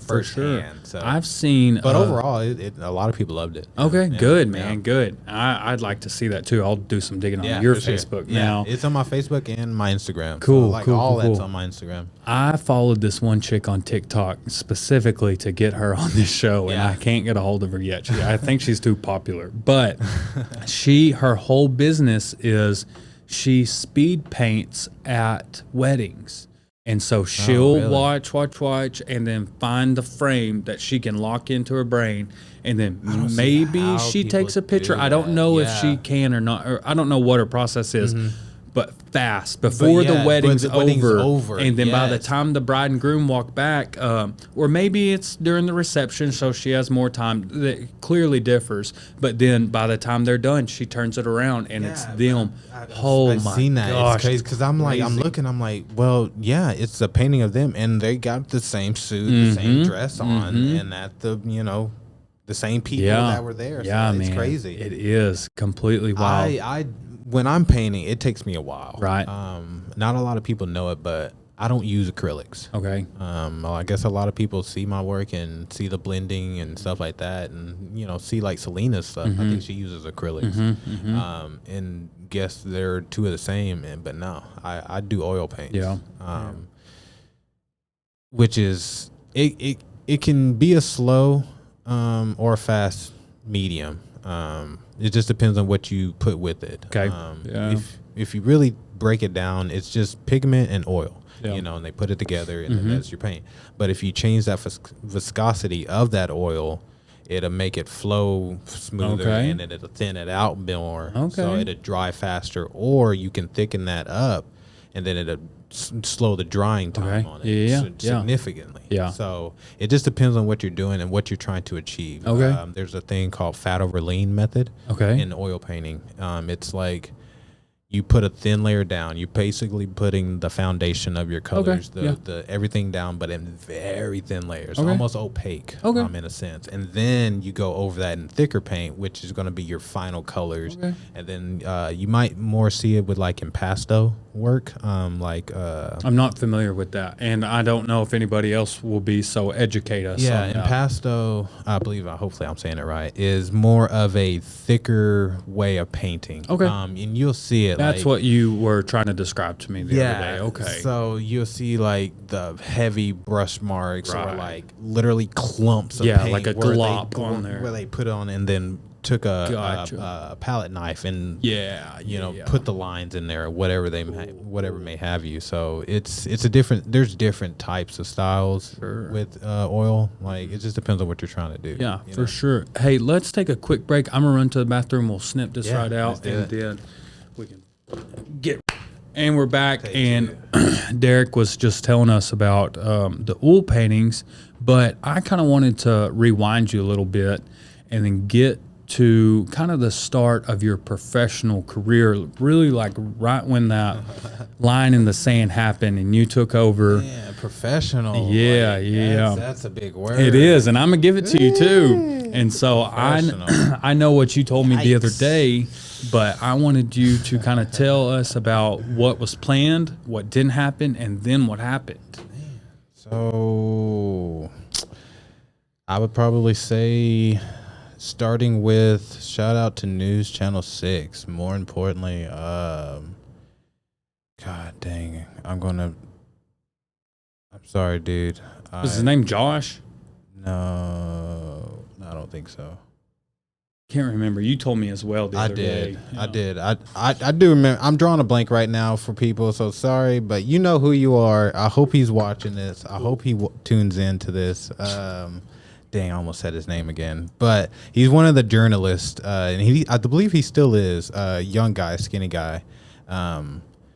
he reached out to me and wanted to do a newscast on me for a drawing I did of the Wichita Falls waterfall off the highway. Yeah. So it kind of started with him reaching out, like, "Hey, I saw your drawing." Well, back us up and then tell us what you were gonna do, and then what led you to the falls. So this is important to the story of how just things work in the correct way that they're supposed to. It's crazy because you never know. Like I said, if you're gonna do something, just do it because you never know what could happen. Yeah, like regardless, even if like canceled plans, like still just try to do an alternative. Still get out there and or do whatever it is you're gonna do. Something for sure. So I had, like I said, getting out in nature and just planning these trips and stuff like that. My first one was Possum Kingdom, and then my second one was going to be Paladero. Okay. Second largest canyon in the U.S. So got to make a trip out there and do some artwork. Was going to go out there, and then I had checked the weather, I think like a week or two prior till, just, I got to be preparing. Sure. Yeah. I always got to prepare. So checking the weather and everything. So I seen that it was going to rain. I was like, this is me first time really like getting out there into the wild. So and want to get in. You know, probably not the best to be trying to fight Mother Nature while it's raining, you know. So, and then you're damn sure not going to be able to draw or paint as good. Yeah, so it's going to be a ruined trip. Right, so I was like, probably better not go. So instead of, just sitting at the house playing video games, just doing nothing, really constructive or whatnot, I ended up staying here in town and hanging out by the falls, by the highway. Spent like 2 days out there, Cool. Saturday and a Sunday. I got out there on Saturday at like noon, so kind of early in the day or whatnot. But yeah, canceled trip, so I made another trip. Yeah, just in our own backyard, just a little bit closer. Yeah. All gravy though. Still raining though. I think it rained on me Sunday. Okay. I think it was raining in the photo that I actually posted online. Cool. So I ended up having to cut that short just a little bit. But yeah, canceled trip, and then I made another one and just spent time at the weekend on the weekend just at the falls, and I think I got like the base sketches down on the first day. It took me about like 3 hours, 3 to 4 hours on Saturday. Cool. Got there at noon, so I probably left at like 3 something. Yeah. Went back out there again, and as I'm there the first day, people are coming up, and it's the first time I've ever been in a public setting or like people can actually see what I'm doing. Okay. Like I don't know if we mentioned earlier, but I've always had like every time I did artwork, it was like in the privacy of my own home. Maybe in a sketchbook. Whatnot. I'm not really going to show it to a lot of people. But that was the first time like people walking by and like, oh, what are you doing? Yeah. Like, people are curious. That's just our nature. People are curious. So while I'm there the first day, there was a few people there that came up and say, hey man, that's pretty good. And I hadn't even got anything down yet. I'm like, that's good. Yeah. Like, okay. But I knew like my potential. They didn't know who I was. Right. They just seen me for what I had at the time, and it really wasn't nothing. Like it was just like scratches. Like it was you can tell it was the falls. Yeah. But it was the sketches or the scratches. I didn't add any of the shadow down. That was like the second day. That I didn't add any of a whole lot of detail down. I just had the base down. People were like, "Oh, that's fantastic, bro." Yeah. Like I ain't even started yet, bro. Like, just okay, wait. I appreciate it. So it was different. And like I said, first time being out there in the public eye, like it was all an experience. So went out there the second day, and that's when I finished it. Went out there, probably spent another 2 hours on Sunday.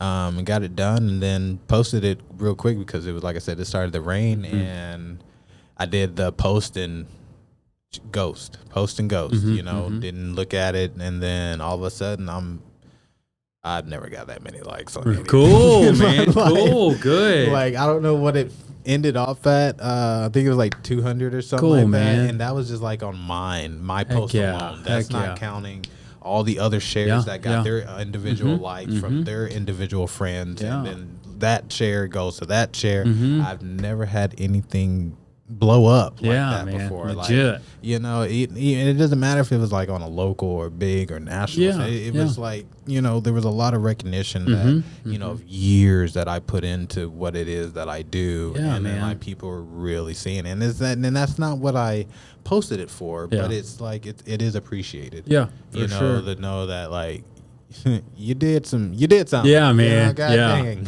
So Yeah, and, and it's your passion, it's somebody your love. loves something that you love, you There's know, somebody so out there. that makes it so much more genuine and gives you and other creators like the fire to be like, okay, I can do this, Yeah. because I'm sharing my love and interest with other people, and then they're taken to it. So, yeah. awesome, But man, you got to awesome. let it be natural. Yes, I'm yes, learning yes. a lot of things like don't force it. Yeah, and I was just yeah. watching something. I don't know if it was a podcast or what, but it was something like just trusting the universe, man, and just letting it work for you. Don't force it. Like if you're doing art and you're trying to make these badass anime drawings and paintings and stuff like that, and then you're not getting that recognition, you're gonna feel it. It's gonna hurt. It's not gonna feel well. But when you just trust and just do what you like to do, paint what you like to paint, make the music you want to make, you know, do the sports that you want to do, like the universe is going to give it back to you. Yeah, you know, the man. good things back to you. Yeah. But when you're forcing that,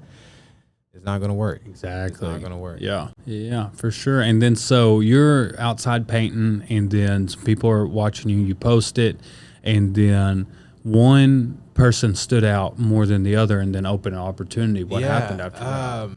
So there was a guy who, I guess he runs this club here in town, and he wanted me to do a logo design for him. Okay. Like he already has one, but he just kind of wanted me to change it up a bit. Cool.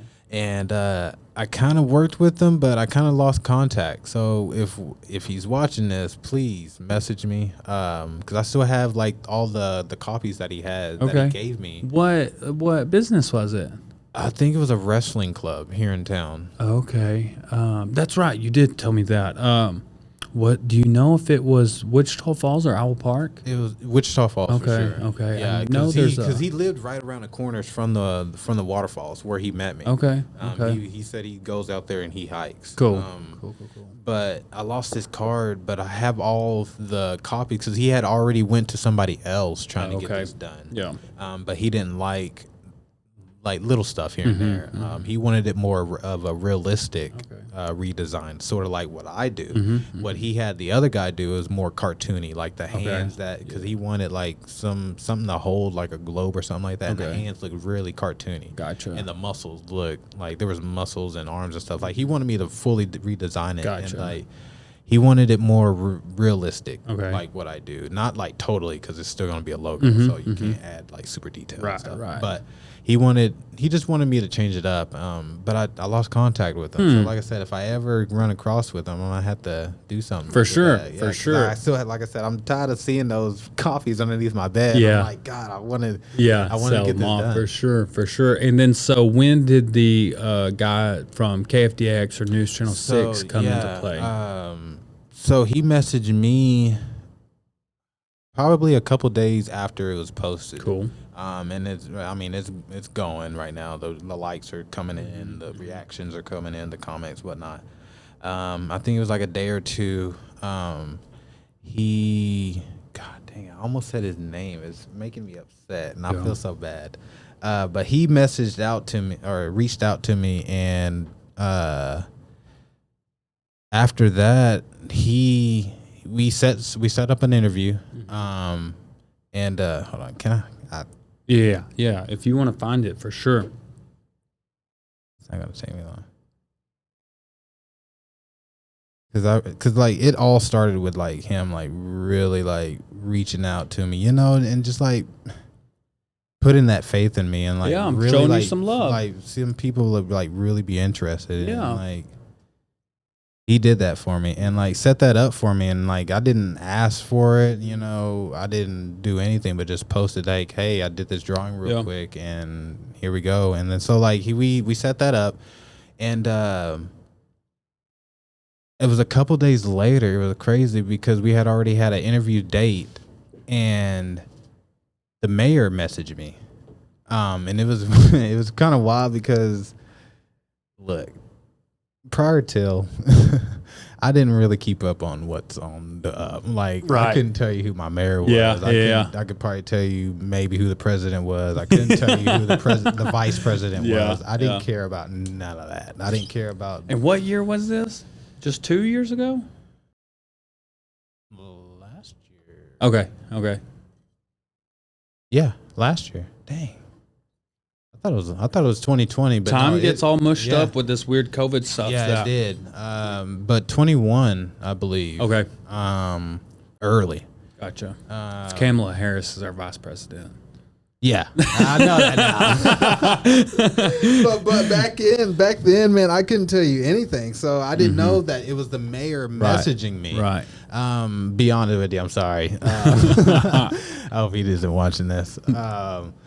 But he messaged me and was like, "Hey, I like the drawing. How much you want for it?" And I just threw some lowball number because I've never really sold any artwork and had anybody message me like, "Hey, how much is that?" Like, here, I just needed some fun money or whatever. He gave him a lowball price. He immediately like, "Hey, yeah, I want it." And I was like, looked at it. Then I seen in his, I don't know how old it was, but in his profile, he was holding his mayor sign. Okay, like vote for him or whatever. His name or whatnot. And I looked at it, I was like, mayor. And then I see the name of, oh, okay, it's the mayor of Wichita Falls messaging me. Oh, shoot.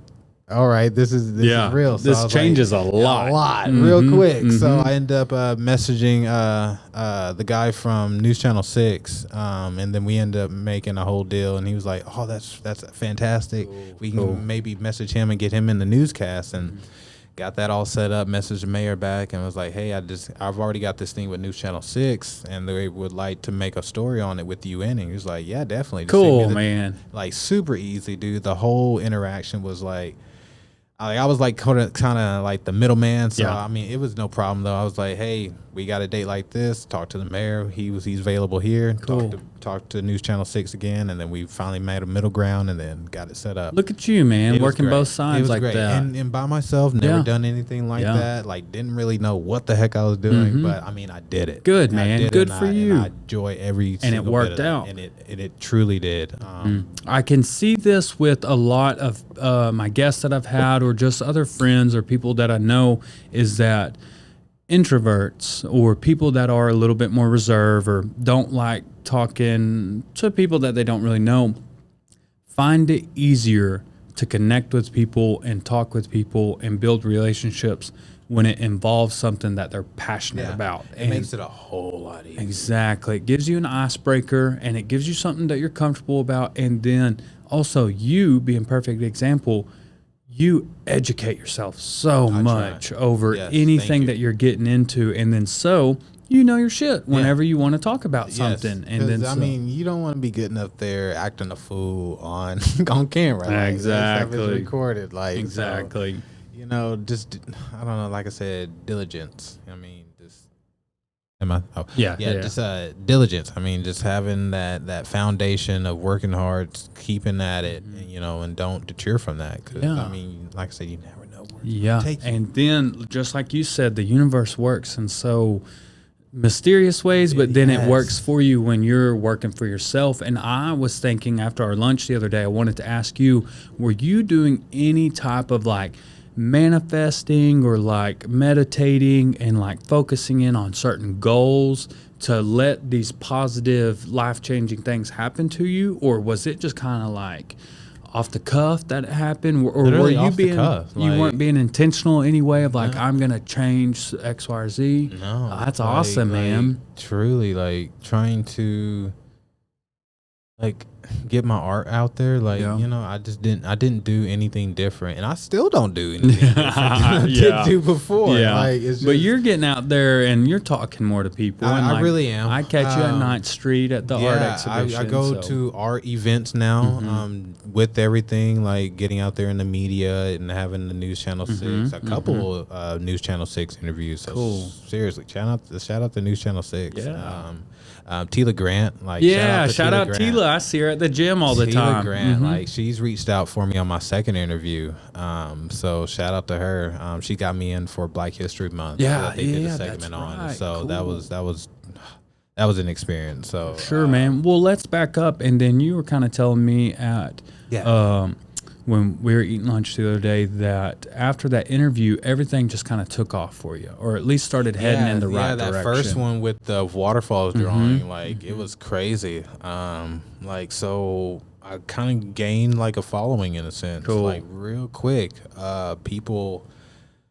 First, it started off with people in town, people out of town. Iowa Park, Burke reaching out, Vernon are reaching out, and then I had family members that crawling out of the woodwork. Yeah, that I didn't even know I was related to. Out of Georgia, Florida, like really like reaching out like crazy amount. And interesting. Then, like, friends that are like at the girl I was dating at the time, like her parents or her mom would kind of put the word out there up north in Michigan. Okay. So I had people from Michigan messaging me, like just connections, just reaching out crazy.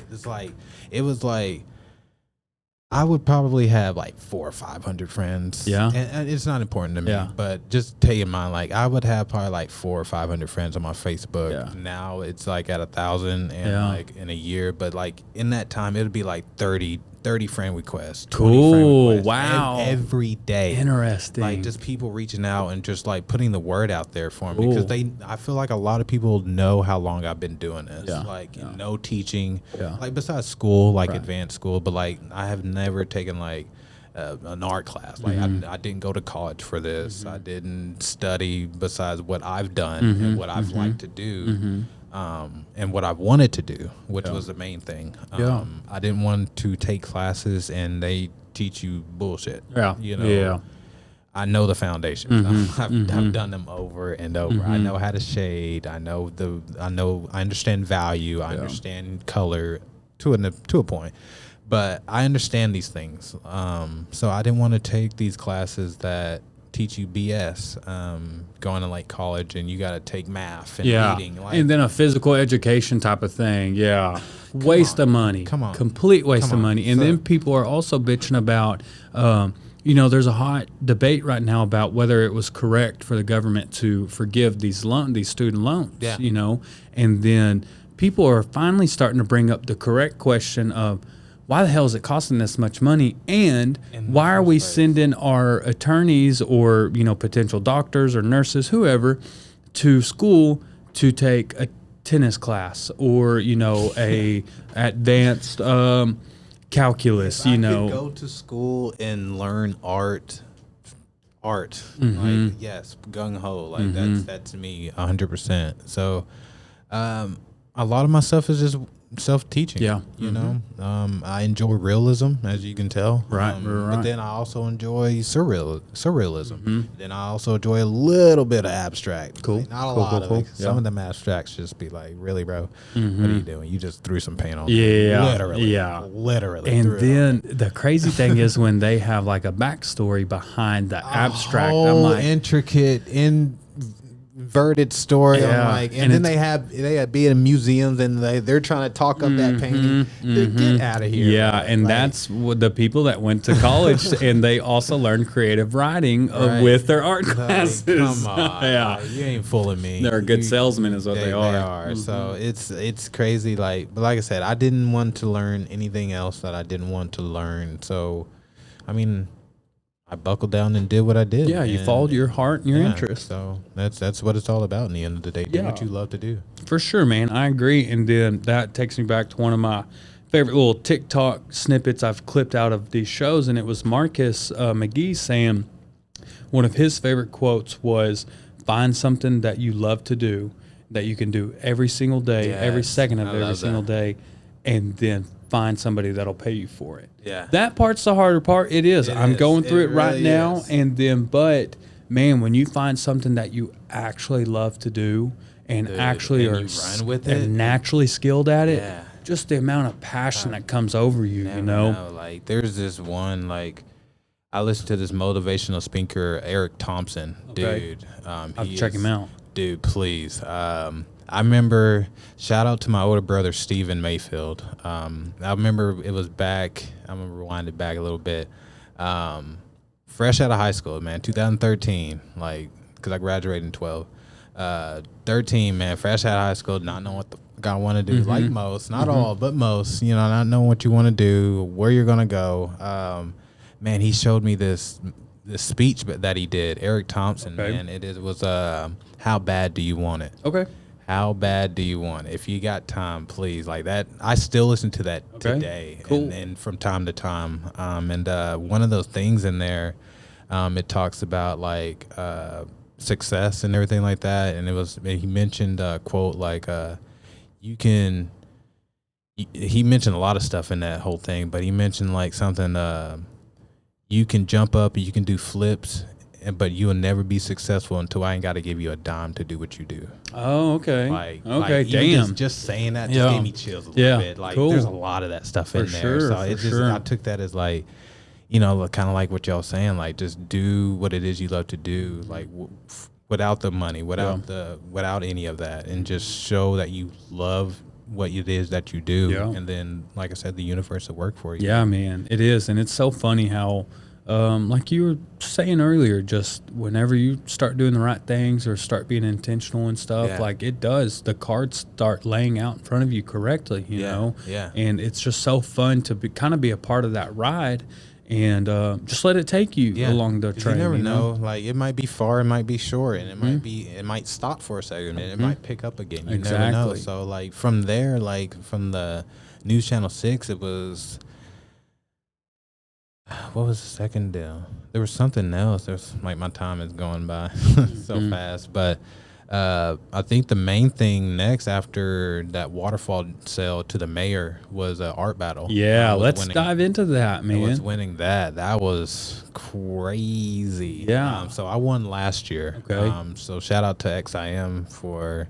I saw he mentioned that and shouted me out. So shout out to him. Yeah, for sure.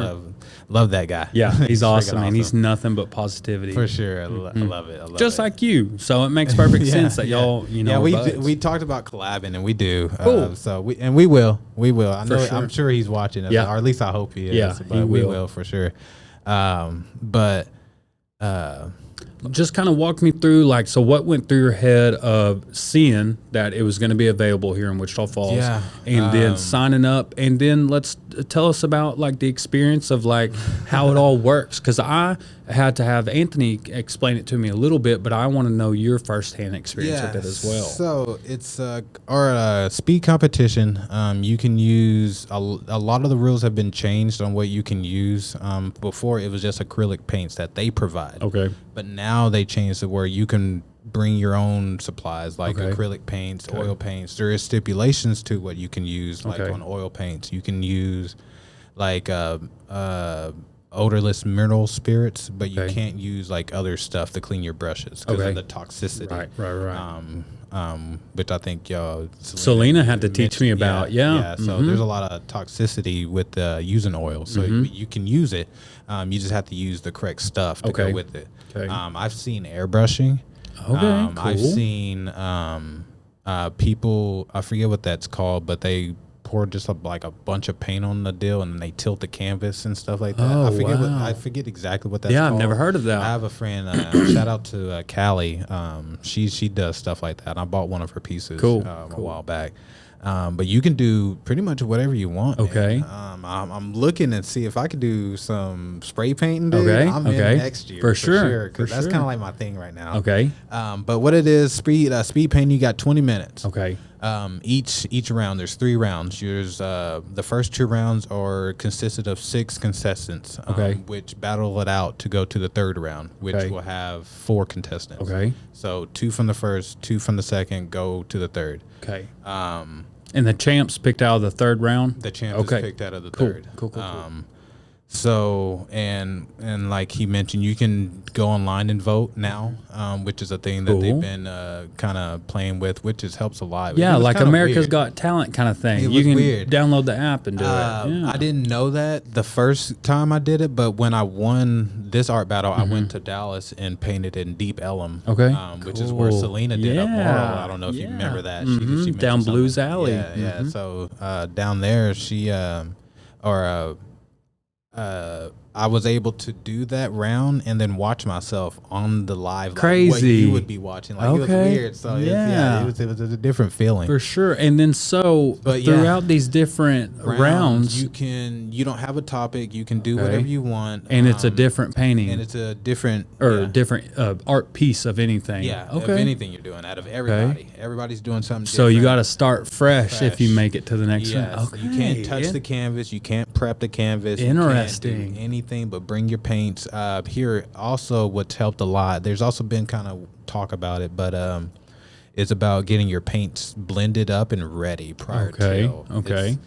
There's a few things that's looked down upon when you're doing it, but there's people who've won that still use those methods of like mixing their paint before they actually start, or using a reference photo, which is it's allowed, but they say some people don't like that. Yeah. Anthony was explaining that he just thought at some point he didn't know that was allowed. Yeah. So he was just training, focusing in on, this, and then just going on later off, just straight off of his head. Yeah, so I mean, but you get kind of cool points when you're just going off the Yeah, head, because for sure. you're just whipping paint on there in 20 minutes. So it's kind of wild. And I mean, so but like I said, there are been people who won with the reference. So just, make a good piece and or have a good following and get the votes. That's what it's all about. And I won. What'd you do both rounds? I did landscapes. Okay. Which totally shocked me because it's a landscape. I didn't think to win with a landscape. I just wanted to get out there. Yeah. Get my name out there and have fun. I wasn't trying to win. Truly, That's probably why you fucking won, dude. That's what I'm saying. Like, don't just let it work. I feel for you, ya. man. Yeah, just yeah. truly let it work for you. And it's funny too, because one of my sisters on my dad's side, she has it on film. And it's funny. I was sitting at the table. This was the end of the second round. Okay. So I think they were they called all the finalists all at once, if I'm not mistaken. I could be wrong. But I was sitting at the table with my family, right? They're calling everybody down or whatever. They were like, all right, so we're going to yell out the winners for the third round or whatever. So if you hear your name, come on down, da-da-da. So, I'm sitting at the table and I hear that, and I'm trying to not like get in my feelings and not be hurt, just in case, so I'm talking with my brother and I'm trying to tune that out. Yeah. So if I don't win, no big deal. Like, I'm here, I'm having fun, I'm in the moment with my family, we're having a good time. And that's cool. How many people showed up to support you? Our table was full. Heck yeah, man. Bro, that's legit. Honestly, it was both sides of the family and everything. Both sides. My brother, my mom, one of his kids, my brother's kids, one of my niece's I guess her grandma, and then two other random people. Okay. Shout out to y'all, whoever y'all were. They didn't talk to me, but kind of rude. But there was probably like 7 or 8 people. Cool, man. That's awesome that they showed out for you like so that. much that we were using 2 tables cool. at one point. Cool. But I'm talking with my brother, and my sister on my dad's side is Catherine. Shout out to Catherine. She was sitting on this side of me and recording, hearing the announcements, and they said my name, and we didn't react. Yeah. Nobody reacted because we were all just talking and just trying to and then my sister was like, hey, they called your name. And I was like, what? And then and then I got up and I walked all the way up to the stage, and then they were already bringing out the easels, and it had my name up there. Yeah. Yeah, I think I left a pile where I was where I stopped. Yeah. And then walked back to the table. Yeah, man. And then realized oh shoot, yeah, I'm going up there. So it's I gotta find that video. I haven't found it yet. sure. But my sister got us not paying attention at all. That's funny. Just trying to not get in our feelings. Just whatever happens, and just have a good time. That's and legit. then turned out, hey, you're going to the final round. Heck so yeah. get your shit. Yeah, man. I didn't really have nothing planned. That first round was planned. Okay. Everything I did from goddamn. You didn't even think you're going to the second round. Hell no, man. No, Okay. no. But I did practice a second piece. Okay. Okay. But what I practiced and what I did are 2 different pieces. Okay. I didn't even do what I practiced prior till our battle. Okay. what I did the final round, I had practice in the car in a sketch on a notepad. Okay. Like, because I second guessed myself. I was, dude, my nerves. Oh, yeah, I believe it. I was like, is this I the right believe you piece? Should I do 100%. this? Should I not? Like, Yeah. it's too late to change it now. Yeah. But that I knew I had a good feeling with the first one. Because I like the colors, the time of year. I felt it was right. Where did you take the first one from? I used the Bob Ross scene. Nice. Yeah. So dude, and then nice. implemented like nature, Okay.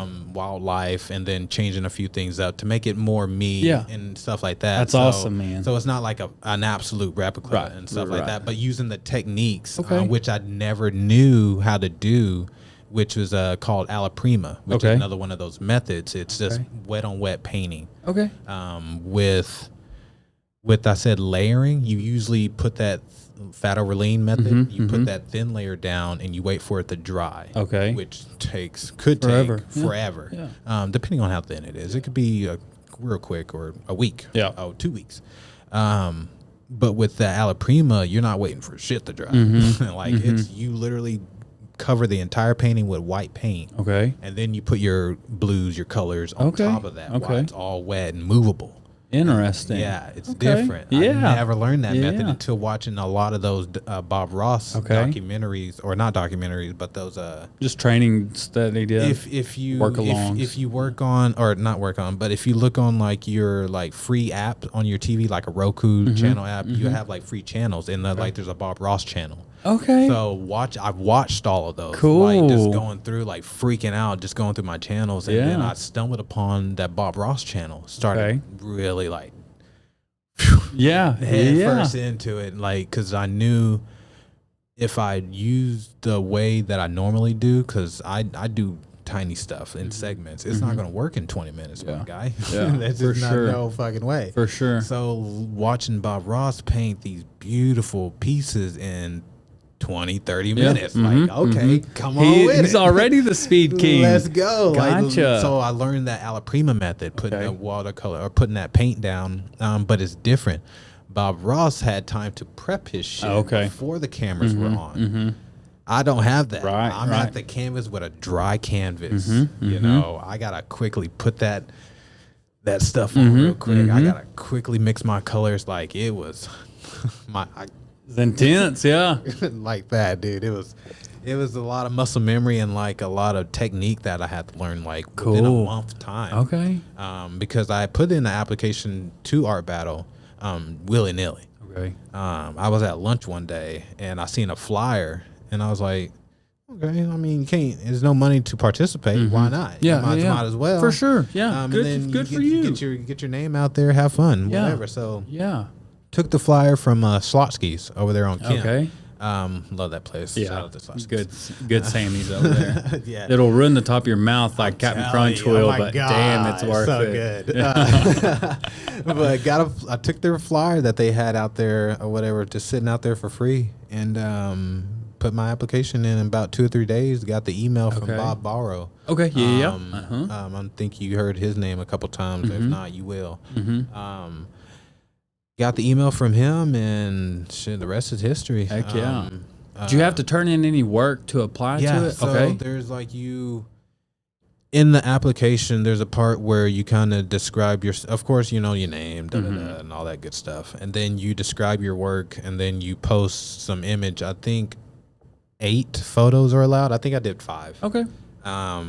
Short and simple. Short and simple. Like, I'm not like, look at me. Yeah. Yeah. Whatever. I'm like, hey, I did this. Check Cool. it out. Cool. If you like it, you like it. You don't, you don't. Yeah. So I posted like a couple of images, kind of short describing them or whatnot, and yeah, I got the email back, and I was in it. And then, like I said, I had to learn a new method. Okay. Within a month. I didn't think I was going to get into it. Right. I doubt myself a lot. Which you need to stop doing because you're know. pretty fucking badass, dude. I appreciate it. I'm man. one of your biggest fans, and I'm gonna tell it straight to your face. You're a fucking I do cool it dude. so much, man. I think like nobody cares, nobody gives a shit. Because I guess, I mean, technically for so long, nobody really did. Like, and it showed. So I just keep that mentality because it's, I don't know, a safe mechanism True. for me. I in a sense, understand. you know, I I've been understand. hurt before. Yeah. You know, it's nothing new that I haven't seen before. Yeah. So I have this mindset, well, nobody's going to like it anyway. So, but Sure. that don't hold me back from posting it. That Okay. don't hold me back from doing Yeah. what it is I'm Yeah. doing. I'm still going to do it. Good. But I just don't think nobody's going to give a shit. Okay. But that's all right because at least I did it. Yeah, exactly. You know, You're putting yourself I out would rather there. do it and have no regrets when I'm older. Yeah. And, you know, and Yeah, then, man. Man, I should have signed up for art battle. You know, Exactly. I heard a saying, man, that has resonated with me for a long, long time. Of someone was working with older people that were close to their deathbed, and they described the saddest thing that they ever saw was the look of regret in a man's face. Oh, yeah. When he was finally at the age of not being able to ever try something again. Yeah. You know, he's 80 or 90 years old in bad health in something like hospice and showing signs of regret that he didn't do And I something. get that there's could be things out there that could hold you back Yeah. or whatnot. That Yeah. doesn't make it complicated. Yeah. But I mean, just like I said, stay true to you and Yeah. what it is that you want to do. And I mean, try to fight through it and just fight through the odds. I agree, man. But we're all learning as we get older. And how old are you right now? Like 27, 28? Yeah. Yeah. And I then- heard you were about the same age. God, I just turned 27. How Bruh, disappointing is what? that, dude? No offense. I thought you were much older. Really? Yes. That's funny. I've gotten that my entire life. Yeah, I was I always like- a bigger kid in my class. Yeah. But I was a whole year younger than everybody in my class. Okay. And then so I just looked wild. like another. I was looking at your wedding photos or whatever, your recent photos with your wife or whatnot, and I'm like, that dude, he's at least 30. That was at No, least I 30. ain't. Thank God I'm not. My wife is though. Oh, yeah? Yeah, Nice, she's nice. 30. That's But what's up. anyway, so wait, what was I about to just say? Just you're 28. Yeah. Oh yeah. So as we're all growing older together and developing, and like everyone's socially getting, I think, better as a society, and we're able to really step back and be like, oh man, I'm kind of fucked up in this way, or like this is a personal problem, or you're able to actually pinpoint, man, these things happened in my life to make me react this way or to live my life this way. Yeah. And we're kind of like, I know me and my wife are on our own love journey of like figuring our shit out. Yeah. And then going kind of combating these things that have negatively affected us or like made us operate in negative ways, and relearning or unlearning those things. And then I really encourage anybody to do that and just start kind of diving in and figuring out what's holding you back, because maybe you're operating in a weird way that you have a potential to not, you know? Yeah. And then I heard a funny story, and it's mean, but it was a good bit from this just legit comic. And he was like, yeah, you know, I've been going to therapy for a while now, and I'm pretty good at therapy. I'm thinking about being a therapist. I don't have to have a license because if you just take about 10 minutes and realize it's your family, it's 100% your family. And then he was like, I was in therapy, and I was thinking, no, this seems drastic. Like, surely my family didn't affect me like this. And then he said, then I spent 15 seconds with my family and realized I was completely correct. And so it is, everyone has their own battles, whatever it is. And then, but I'm glad that us and our generation and everybody is like finally kind of taking it upon themselves to be like, wait, we don't have to operate like this, or things have affected me negatively that don't have to control me, you know? Yeah. There's a couple things, like I'm at the time, like you feel like, yeah, this is the worst thing that I could ever think of doing, like worst decision ever. But man, 2019, I would say that's what, if I didn't do that, and I'm not proud of it, but there just comes a point when you got to realize just how unhappy you are. Yeah. You got to break the cycle. Yeah, for sure. No matter how much it might hurt. Yeah. And it could hurt now. It could hurt later. And that's another thing with that Eric Thompson. Like it said, he said, pain is temporary. It could last a minute. It could last a year, or even a day, but eventually it will subside. Yeah. And something else will take its place. Yeah. So don't let that pain keep you from fulfilling what it is that you are probably destined to do. Yeah, man. You know, like don't let the heartbreak or whatnot or fear factor of, you know, financial state or whatever hold you back. Like, Yeah. you know, figure out what it is you want to do. And then what it is you need to do. Yeah. What it is you want to do and what it is you need to do. Legit, man. For sure. I like that a lot. And then I need to check out, is Eric what? Eric Thompson. Okay. Yeah, I need to check him out. like, Is he on YouTube and stuff? Yeah, yeah. Like I said, my brother Steven showed me that like back in 2013. Cool. When I didn't know what I was wanting to do. I still watch that from time to time. Like he has like 3 criteria that you write down. And I remember in 2018, I wrote them down. Cool. I remember, I mean, it was probably one of my lowest moments, 2018, 2019. I wrote those 3 things he told me to write, and he tells you to write down on a piece of paper, and I stuck them on the wall. Good. You know, and where I play video games and where I was feeling my lowest, like it was kind of like from here to that wall over there. But I could see them every day. And I read it every day, and then I knew what I needed to do. Okay. And I didn't want to do it. Right. It's painful to grow sometimes. It is. It was, I mean, after years of the same, almost like a decade, man, a long time, of just this perpetual state of self-loathing every day.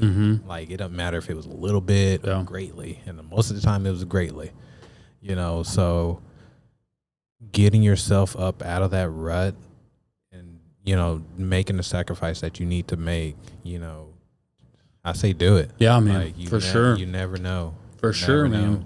And it takes me to someone just said, I don't know where I heard it on, but it was somebody was getting off on, if you want change, you have to make change. So basically, if you want something different, starts within. Yes, it starts within. 100%. I seen one of my cousins post. I don't know if he quoted it, but it was a good one. He said a lot of people look for change and think that you can, or something. I'm paraphrasing. You can look for change and think like you can move out of Wichita Falls and think that it's going to change, but change starts from within. Yeah, it doesn't. Sure. It doesn't start when you leave Wichita Falls because this town is so and so how you ever feel. It's only this way because you associate with those people that you associate with. Yeah, you put yourself in those positions, and they that feel you the are. same way. So you know, this town is great. Yeah, man, this town is great. And if you surround yourself, it ain't the best. True. But this town is great. Yeah. Like I've been born and raised here. You know, I've had my fair share of troubles, but you know, I've got myself out of that. Yeah, you know, you know. And if you're with people like you or people like Marcus and then Casey Scherler that runs Resupply, who likes this town, loves this town, and puts their soul and energy into it, you're not going to hear this bullshit of this place sucks, people suck here, blah, blah, blah, that we always hear. And no, people actually give a shit here. And there's some badass people, whether it be you or Marcus or Selena, that come from in this place, you know? Our own backyard. Yeah, and that was something that I wanted to project with this podcast was, this place doesn't fucking suck. We've just been treating it like it sucks. Yeah. We can get better, for sure. Every place can. And we lack in a lot of different places, like compared to something like Austin or Waco or Dallas. But, I mean, we're small town USA, man. We got what we got in this hubble-a-bow. Exactly. You know, and we're making it work. My wife said something that was like kind of catchy that I liked the other day. She said, Wichita Falls is like in a growing phase, and she's trying to figure herself out right now. And I was like, yeah, I agree with that. And we're just kind of figuring out how the city's going to work, like with the fucking city council that I could go on and on about. But then there's so many good people trying to start good businesses and then do good things for the community or bring in, you know, you don't have to agree with people politically, but there's, you know, young people our age bringing in people like Beto, you know, making this place be seen and making this place be recognized. And now we have a potential congresswoman coming from this Tri-County area, and her office is in Wichita. You know, she doesn't work in Archer City where she lives. She works in Wichita and wants this place to be better, like a bunch of other people do. Yeah, so, definitely. A lot and of it's people. going to take guys like us and girls like them to be like, shut up. You're lying right now about this place doesn't have to suck. I mean, we getting all these cool things downtown. Our walk is doing this thing. an art battle. Like Yeah, I've never man. heard of like anything like that prior till like that flyer I seen. Yeah. Like if it wasn't for Wichita, I would have never heard about art battle and how big it is. Yeah. Like that stuff Yeah. is international. Yeah, we're kind of late to the party, but I'm glad that little we're bit, finally but here. We snuck in, and then one of our guys went. Somebody from up north, Washington. I think he was from Washington. Who actually won the art battle here, the grand stage. Okay. And I actually watched him win his art battle on the art battle live thing. Okay. So it was pretty. Was he neat. from Chicago? Chicago? I think so. There was one guy I Washington or follow. Chicago? I've talked to on Instagram. His name's Mango Juju, and That was a different. I think he is Chicago. yeah, and he won did the he Chicago do, one. Did he do the figures?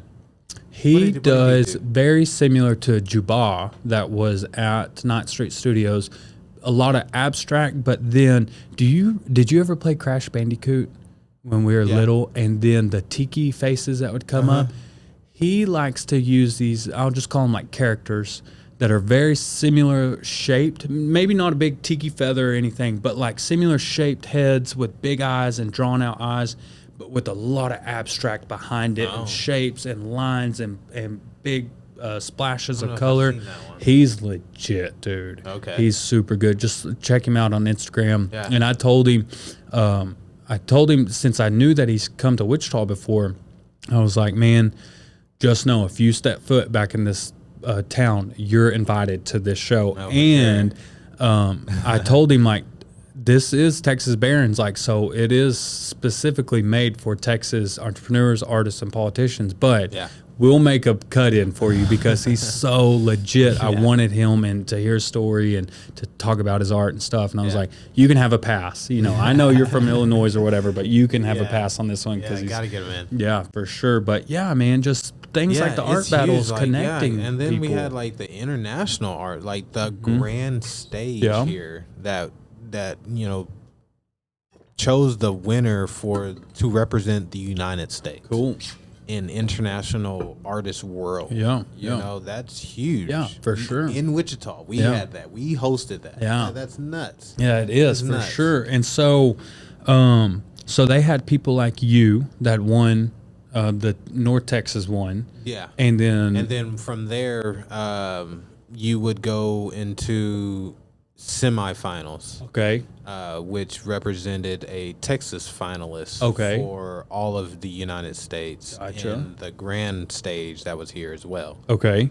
So once you won here, then where'd you I go? went to Dallas for semifinals. Okay. And then what happened there? That would have been whoever wins that one in Dallas would represent Texas. Okay. As Texas winner art battle. Okay. And then go up against California and New York. California, New York, and stuff, and then here in town like that the big one. So I mean, it's got bigger and bigger and bigger. It's crazy, Cool, so man. crazy. Cool. One of the, so I did another. I was doing a landscape again, which is the easiest. I love landscapes in general, and like I said, if I mess up, can't tell. Can't tell at all. It's because it's yours. Yeah, Yep. so for sure. Because it's funny, the first art battle that I did with the first piece, the winter scene that I did, that what I practiced prior to looks nothing like what I did in art battle. Okay. Yeah. Yeah. I actually finished what I wanted to do in art battle super early, and then had time to bullshit, honestly. Like, I guess I was so nervous. I was really working and putting that paint everywhere. I was like, oh, shit, I'm already done. I still got like 8 minutes. Cool. Okay. Like, I was done a long time, so I ended up putting basically some snow on the trees. To kind of change it up. Just adding a little bit of flavor to it. My sister, Kayana, has the original art battle, one that I practiced with. Cool. Whoever purchased in the bid has the one that I did at art battle. So both of those are at two different people. Okay, so, cool, yeah, cool. So there's two different versions to that. There is a similar story. I just kicked that. Hopefully it didn't fuck up. But there's similar story on a TV show called Forged in Fire. I've seen that. They make knives and blades and stuff. And it's very similar setup to the art battle, to where they're timed and only have X amount of minutes to do it. And there was this one old dude. super, super cool. Seems like somebody's grandpa you'd see in Owl Park or whatever. Nice. And then, well, they give them like, say, 2 hours. This guy was done in like 45 minutes. Jeez. And was like, hey guys, do y'all have any like coffee that I can just sit back and watch everyone else? And he was going and looking and, hey, you know, I can help you do this or that. And man, killed it. Absolutely killed it in the time frame. And then it sucked because when they got done and got to judging, they found like the tiniest like hairline fracture in his metal. No kidding. And so when they did the stress test, it broke it, so it disqualified him. But dude, he did so good in such a short time, and it was just clear that this guy had honed in his skills. Oh, for sure. And had been practicing at home and just knew exactly what he was going to do. Exactly what I was going to do. At least on the first round. Like I said, I didn't know on the second one. But yeah, winning that one, went to Dallas, Deep Ellum. There was me and why am I so bad with names today? Jessie Baggett. Sorry. She's a woman from Wichita Falls, right? I've seen her on Facebook. Shout out to her for sure. Her and Juba was there as well. Yeah. He was out there. He messaged me and like, hey, bro, I heard that you're going to be in, like, we've been really keeping in contact since the first time he had his show. And I met him here at 9th Street Studio. So we literally exchanged numbers and information, and then I can message him right now and be like, hey, bro, how's it going? How's the kids? Like, we've got kind of like that. It's a good mentor to have, man. Really, though. Like, he is so inspirational. Like, he just finished a couple pieces here recently, and I'm in love with every one of them. Yeah. Everyone. The story. Did you see it was like a woman's figure, and it's a lot of lines. Yeah, the lines and, like, the face and everything. Yeah. So bro, good. I love it. I love it. So we've been keeping in contact and everything since the first time I met him. Good. And he reached out to me prior to going to that second art battle, and it was like, hey, I'm gonna be out there just to support you and whatnot. And I also heard, and then he also heard that another Wichita Falls artist would be there too. So he really wanted to be out there and show his support. Heck yeah, man. He was out there for and he's a up. Dallas man, ain't he? He is. Okay, he is. Cool. So it was really nice to have that out town support as well. For sure. I've never had that Yeah, before. man. Like it's truly like I don't know if y'all understand, but I never had that, man. Like that this support system, community. This community that's evolving rapidly, man. Almost every day, like you see new artists or artists that haven't painted in years. Like, so I haven't touched canvas since I was in elementary, but they're getting back into it because they're inspired. They see what we're doing and what other people are doing, and like it's beautiful, man. It's absolutely beautiful. Really and then to go from almost no support. You had told me that like your brothers had came in here and there to really back you up and make you feel comfortable, like with the interviews and stuff. Yeah. But to go from just only knowing that, all right, I know my family's got my back, and then or at least some of them do, and then to have someone as important as Jackie or Juba showing up and be like, bro, I got you. Yes, like, dude, that is so important. And then it's so cool on the other end too for Jackie to be in a position to be, a role model or at least a buddy to somebody really coming up, because at one point he was coming up. Yeah. And then he probably recognizes that he probably had somebody been through a lot more than I have, really with the support system and trying to find that and everything like that. So, I mean, it's like I said, it's so beautiful. This community that's really growing and helping each other out. And like I said, with Selena Mize, hey, Derrick's available. Get him on the show. Like, hey, like he's available, like stuff like that. For sure. And I'm making these connections and having the networking best time.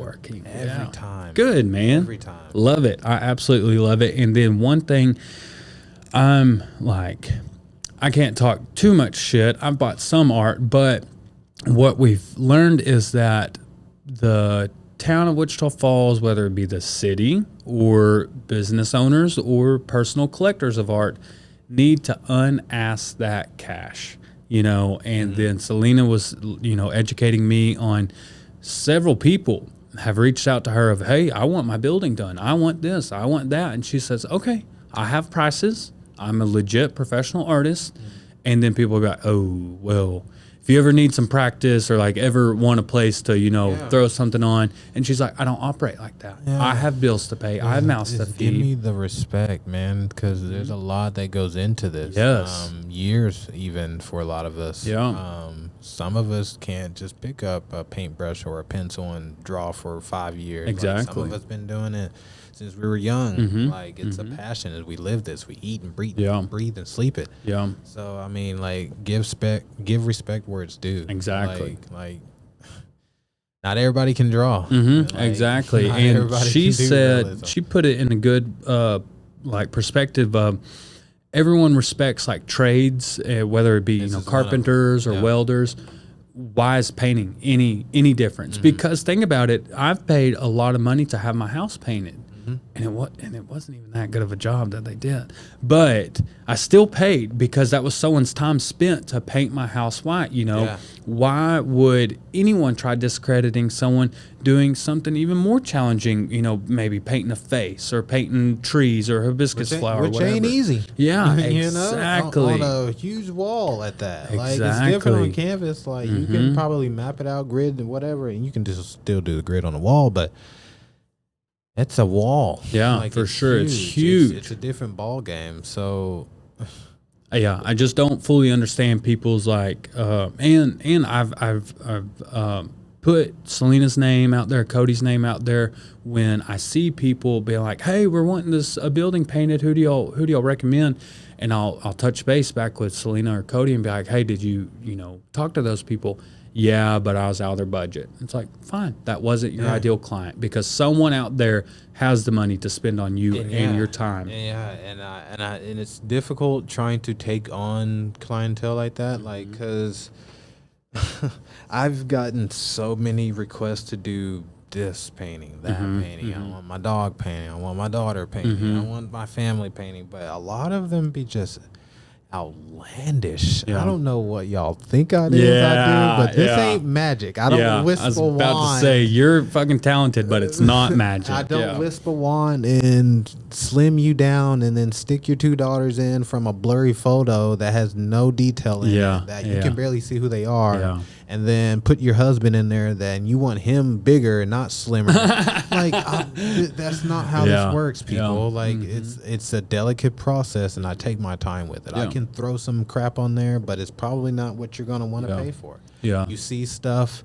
you see my artwork that I was comfortable with. I took my time with. It probably took me 3-4 months to do it, but you see that, and I guess just think, I just throw it on there, and then the rest is history. And it's not like that. And it's like, also, some people are, but I'm not like that. Right. You were, or the potential customers drawn into you from your previous work, and then to like want you to defer from that or get off that beaten path in any way. It's like, no. That's not why you found me. You found me because of my methods that I'm already using.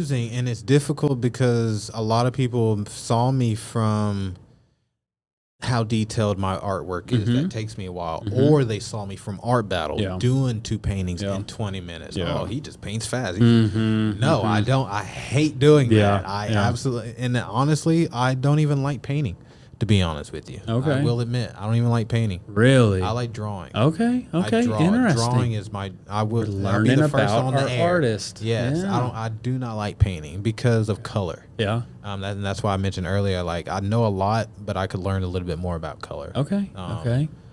But that's the whole reason I do not like painting. A lot of my stuff is drawings. I love drawing. It's black and white. I mean, it's you easiest. fucking killed this, Lil Wayne, bro. I can't say it enough how much you fucking killed this thing. I'm glad you like it. I'm going to have to drive a big ass stake like right into my wall to hang up behind my office or something, or behind my desk, because, man, that's beautiful. And I wanted to kind of like play with it and have fun. Like, it could have been like, I'm drawing a Lil Wayne for you, and then you would start looking for a Lil Wayne drawing or whatever, or a picture or whatnot. And then I had to be within the confines, but it was something that I like, and I took his eyeballs out and had fun with it. So for sure. And he's a little freaky like that with the fear of God and then the cross and stuff. Yeah, he's already had his tattoo, so I just kind of like played off of it and just had my fun. So it's just one of those things. Like, a lot of my artwork, it takes me a while. It takes me a because it minute. is art. It is like you can't rush perfection. Exactly. Like exactly. you can, but you're not going to get good results. It's not going to be perfection. You know, it's going to be rushed. So you know, a lot of people see this stuff and think like, oh, I just whipped this stuff up real quick. But no, it's like landscapes might be whipped up. You know, landscapes is easy, but something like drawing your daughter, your 2 daughters, you know, and you and your family and your wife, that's not something whipped up. Yeah, no. You know, so many faces to do. Do you incorporate any, like I see some people using tablets to like get started to start their project on, and then I don't know what apps they use, but I'll see them drawing, throwing colors in, and then they transfer it maybe to a see-through to project it. Like, do you use any tablets, or are you just starting straight on? Straight on the canvas. Okay, yeah. cool, man, cool. Old school. Yeah, that's what I'm saying. Like, I guess I see more digital artists, people that are like doing a little advertising and making some graphic designs and stuff like that. Okay, and it works. I've looked into it and would. Here lately, I don't know if you've noticed or heard about it, but this AI generated art, dude, that's wild, man. Crazy. Yes. So I've been checking that out, and it's just free art. Like nobody's putting in the effort, and it gives you so many ideas. Like, because I like I said, realism, and then I like surrealism. So like Salvador Dali, like how his surrealism paintings are. So like you take that realism and that surrealism and mix it together, like you get this AI generated crazy, like people put in like cathedral and like these crazy like God like cloud. Did you see the ones of they somehow told AI what Burning Man was? They made it like read a script and draw what the AI thought it would look Burning Man would be. The craziest Mad Max looking structures, and then like I'm trying to think of a not Mad Max, but a real movie that would have these abstract things, but just mind-boggling. Crazy. I didn't even like realize what I was looking at first. I just saw this crazy looking structures and clicking through, and like, oh, this is cool. And I was like, wait, what the hell am I even looking at? And I back out and read the caption. Then you see the tags AI and all that stuff, crazy stuff. So I've been looking at a lot of that. And one of my sister's boyfriends or fiance, he's mentioned it to me of like, hey, you should check out this AI stuff. I'm like, yeah, bro, I'm way ahead of you. I've already into it. For sure. I'm already into it. That's fucking sick, so, dude. Yeah, you get so many ideas. Like this day and age, like it's like a lot of the traditional ways, sadly, is kind of disappearing, but not necessarily. Like they just use technology. Yeah.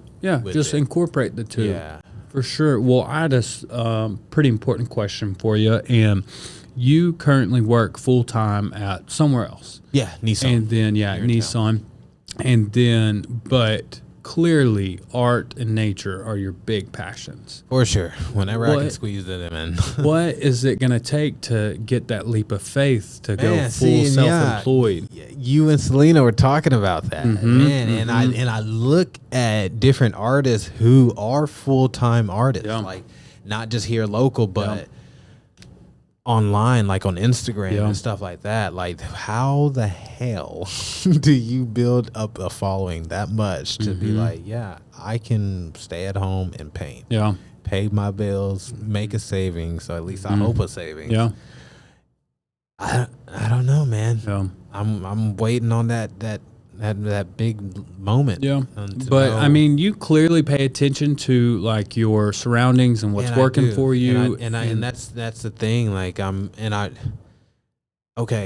all this craziness, you know, I talked to the mayor, I got News Channel 6, I won art battle, like this and that and this. I could have quit my job and just like, fuck this, you know, but you got to realize like those, I think Selena said those dry months, those slow months. Feast and famine.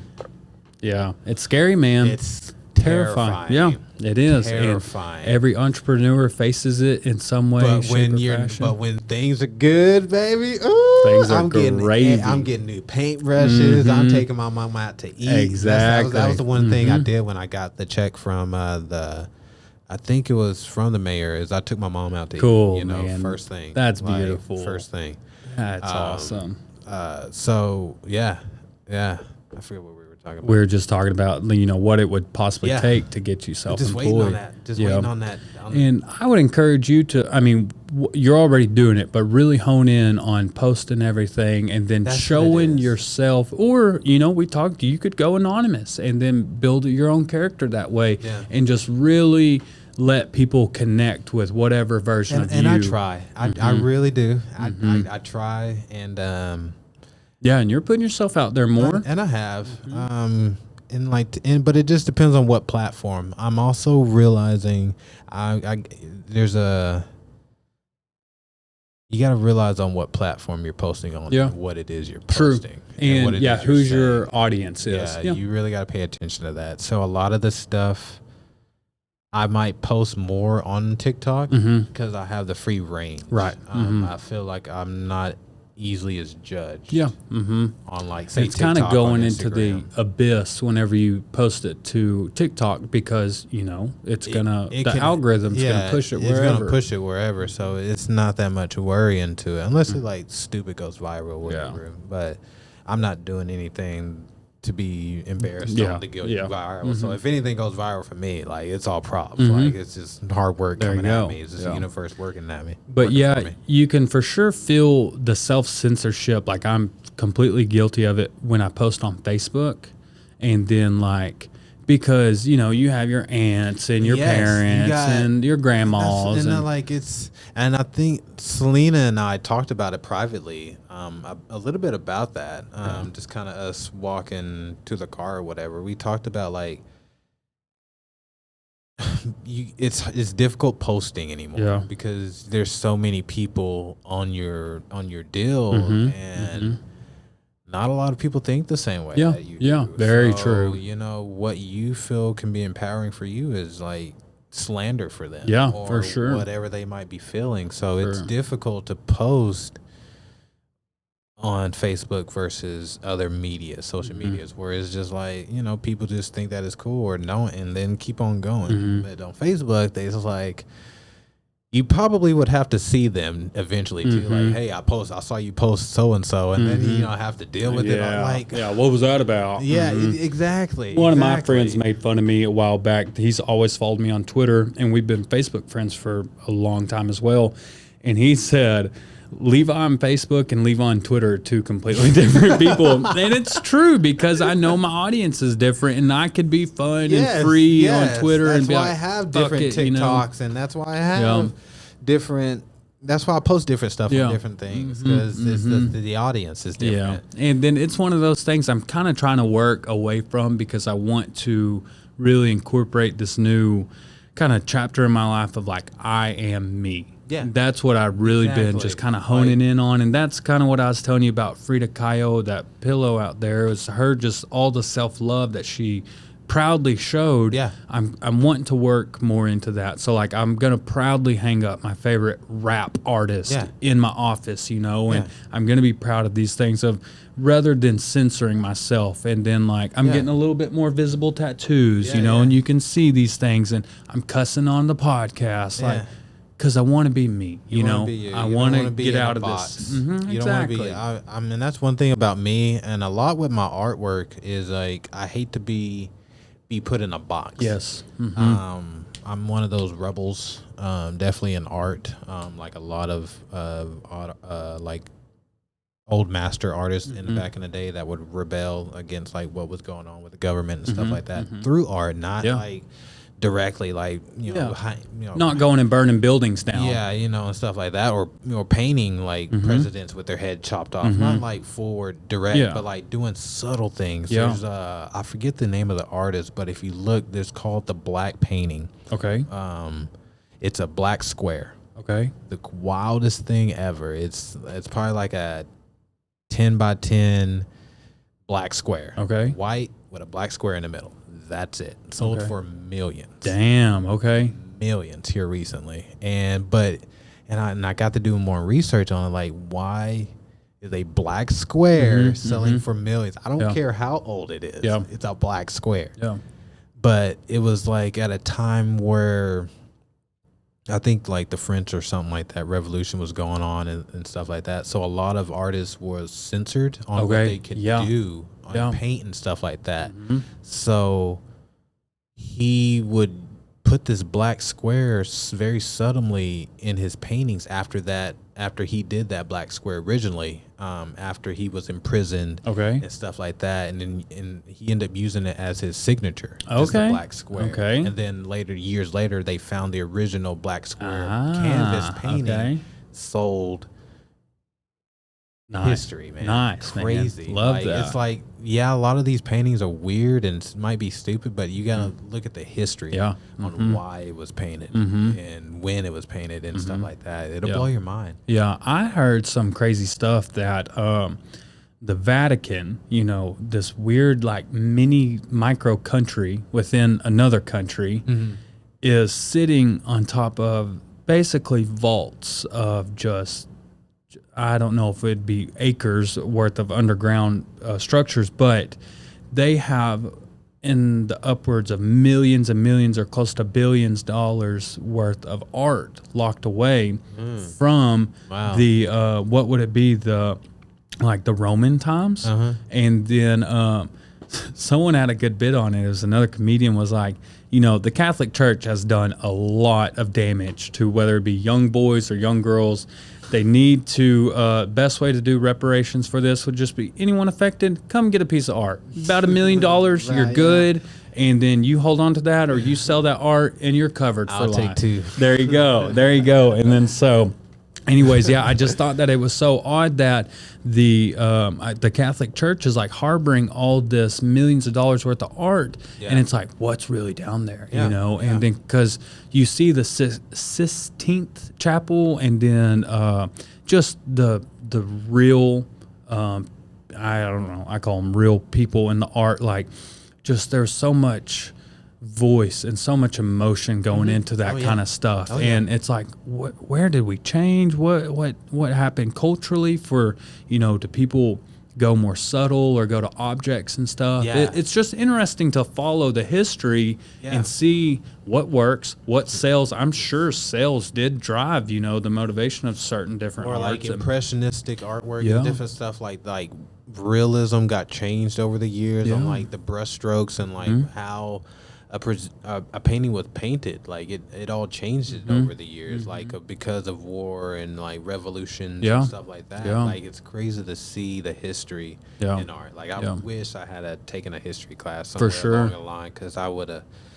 That would have been my class. There's just so much to it, and then it doesn't just have to be painting. There's so much of music and rap and I don't know what else, like photography, fashion, and then whether it be women's rights or African Americans' rights or any type of minority that has to find a new ground to break through, because maybe the news isn't covering it or the newspaper's not covering these things. So they find new cultural shifts to take advantage of, and it's a real part of history. It really is. It really is.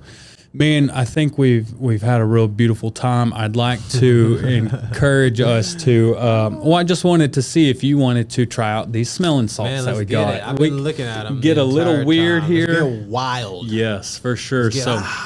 I think the nicest thing to do would be to let you try them out first. You just give it a good shake. Don't open it directly under your nose. Open it away from you and then bring it in and just get a little waft in. So we're going to do it. It's completely safe. Just don't do it too much if you get you a bottle of all, okay? Not too much, he says. Yeah. World's strongest smelling salt. World's strongest. Hey, man, you got this. I know. Is it a big whiff or you just like... Just get a little... to it. Just don't knock them over. Like, why do people do that? Why do we choose to do this? It'll just change your the inside of your mouth or the inside of. I feel like I inhaled something. Oh, that hurts. I described it the other day. Lift weights with that? Yeah, dude, they get all amped up and do that? I I'm guess. crying right now. Yeah, I guess. And I got tissues as well if you do actually need to wipe them down. But yeah, man, it's the craziest thing. But I said it's like smelling a swimming pool. Yes. A couple of them. Okay, here it goes. Yeah. It never gets less daunting. Yeah. God, that was a kind of a slow reaction on me that time. It worked its way up to it. Oh, but yeah. It. Yeah, I feel like I need to go bench press a couple, like 350 or something. It'll wake you up, man. I need to get me another rip off that. I didn't get a good enough burn. Oh my God. Yeah, it's really? the oddest thing. Yeah. I'm telling you, they don't affect me as bad as they should. What? And so Look at this. You're an animal. You might just eat it. Oh, man. man. Just eat it. And then, but it'll just it like warms up your whole sinuses, man. what would you use this other than, like, what is the practicality in this? What Man, the guy that put us on it was a guest on Joe Rogan, and I think he goes by his username's like more plates, more dates. So he was an Olympic lifter, and then either he helped create it or maybe he's a brand ambassador for them or something. He's involved with them somehow. But he said that before his big Olympic tournaments or whatever, weightlifting tournaments, that they do that and it just wakes them up, and gets them like on 10. That's it. I guess it's like part of a pre-workout type of thing, People drink pre-workout or whatever to get all amped up for the gym. I'm thinking my sinuses, and I'm thinking, okay, if you got a stuffy nose, Yeah. you do some of this. Yeah. And But man, I think his Tanner did it the other day, and his nose must have been stopped up, and it only went up one side. Yeah. So he was like, "Hold on, I have to do the other side now." That's what I feel like what happened. Yeah. Because I feel like this one just like I feel like I physically inhaled something. Yeah. Like Yeah. it's that strong. It works up a weird feeling that you've never felt before. That's gnarly, man. Yeah. And it says it's like for personal use only, do not open under others' nose and stuff like that. Yeah, and Tanner's like, this is a great prank. And I was like, it's not supposed to be a prank, I've seen dude. people do that, like with sleeping coaches and teammates and stuff like that in the locker room. And Yeah. And then I've seen like doctors have a unconscious patient and they crack those pneumonia sticks under their nose, and someone knocked out will, be pushing their way out of the bed. So would you say that's stronger than that? Oh, I don't know. I really don't know. I'd like to figure out though. It's the same thing though. No? It's the same basis. I don't know if it's the exact same ingredients. I don't know if the doctors are using something a little harsher. I don't know if that has pneumonia in it. I don't know.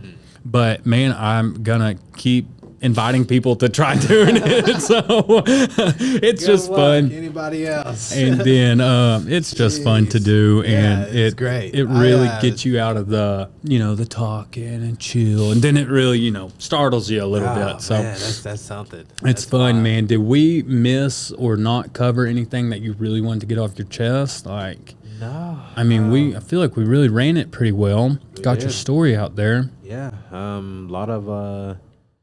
Lot of trial and error in my life. I mean, I'm one of those, like, I settle. I can settle Yeah. through a lot of things and just realize, like, hey, it ain't that bad, so might as well just keep it trucking and stuff like that. gotcha. So I can fall into, like, this rut in this pit. And, like, I don't know, I'm maturing and I'm getting older, and I realize, like, it doesn't have to be the way that it is. Right. Right. Truly. You have the power, and only you have the power to change what it is that you want to be changed. man. And you just got to get out there and do it. Yeah. Like, it can be setting a plan today and then doing and just making a list. Get a piece of paper, what it is you want to do, what it is your end goal at the very top. 1, 2, 3. What can I do to make that goal? Yeah, man. It doesn't like matter that. if it's little or a big thing. You just got to do it day by day, little by little, or just this one grand thing, like doing an art battle and getting your name out there, and then probably getting recognized by some art gallery that wants to do your artwork. For sure, man. All these other galleries. So, I just realized, like, hey, this sucks. Yeah. And, like, I'm getting out there. I'm getting back to me. Yeah, man. Are you having to like relearn yourself or like yes, re-meet yourself? Yeah. relearn what it is that makes me happy. Yeah. And it's not that hard to do because only you know that. Yeah. Yeah. Only you know you. And what it is that makes you happy. So it's like all these trips, man, they're great. I'm fortunate enough here recently I was able to take my brother out on a trip with me. Like, come on, man. And it's not just me thinking about me. It's like my family, and you know, they can get a good kick out of this, and you know, memories and experience. And to share an experience, such a powerful in nature experience with your loved ones. Yes, it's awesome. it's really amazing thing. And like, I don't know. I'm getting back to me. Good, like, man. I'm happy. I love it. I'm not the best, but I'm happy, man. I bet you're a pretty damn good version of yourself right now. Yeah, for sure. Younger me would have been very proud. Good, man. I fucking love to hear stuff like that. I'm proud of you for taking all the steps that you have. I'm proud of you for putting yourself out there, making yourself vulnerable, but taking advantage of the situations that you're in, and not letting your nervousness hold you back anymore, man. And I love it. So today, you know, we heard Derrick Holt III. He's just such an awesome man. I'm so glad that we're friends, and I'm glad that I got to hear your story again. And I hope we can encourage other people that are going through similar journeys. I do get messages on like questions on how can I get my daughter out there and or my son and their artwork. I'm like, just do what I do. Just get out there. Yeah. I mean, do a competition. Yeah. Go to these events and, you know, network. And shake some hands, some right? hands and stuff like that. So, I mean, I have no idea what I'm doing either, but I'm doing it. Just figuring it out as you go, man. I'm loving it. You know, Awesome. I'm loving every bit of it. Well, that's a perfect way to end it right there, man. So, Derrick, thank you so much for coming on. Thank you for sharing your personal experiences. If y'all like this, make sure to tell your friends, like, subscribe. Every single subscriber matters. And then check us out on Patreon at Texas Barons. Just simple as that. Check it out. We have different price points. You can just, subscribe, help me out, help the show, and then we can just make a better experience for everybody. So, again, Derrick, thank you, man. I seriously enjoyed it. It was great. We'll have to do it again. Yeah, Yes, sir, man. Yes, Thank sir. Bye, everybody.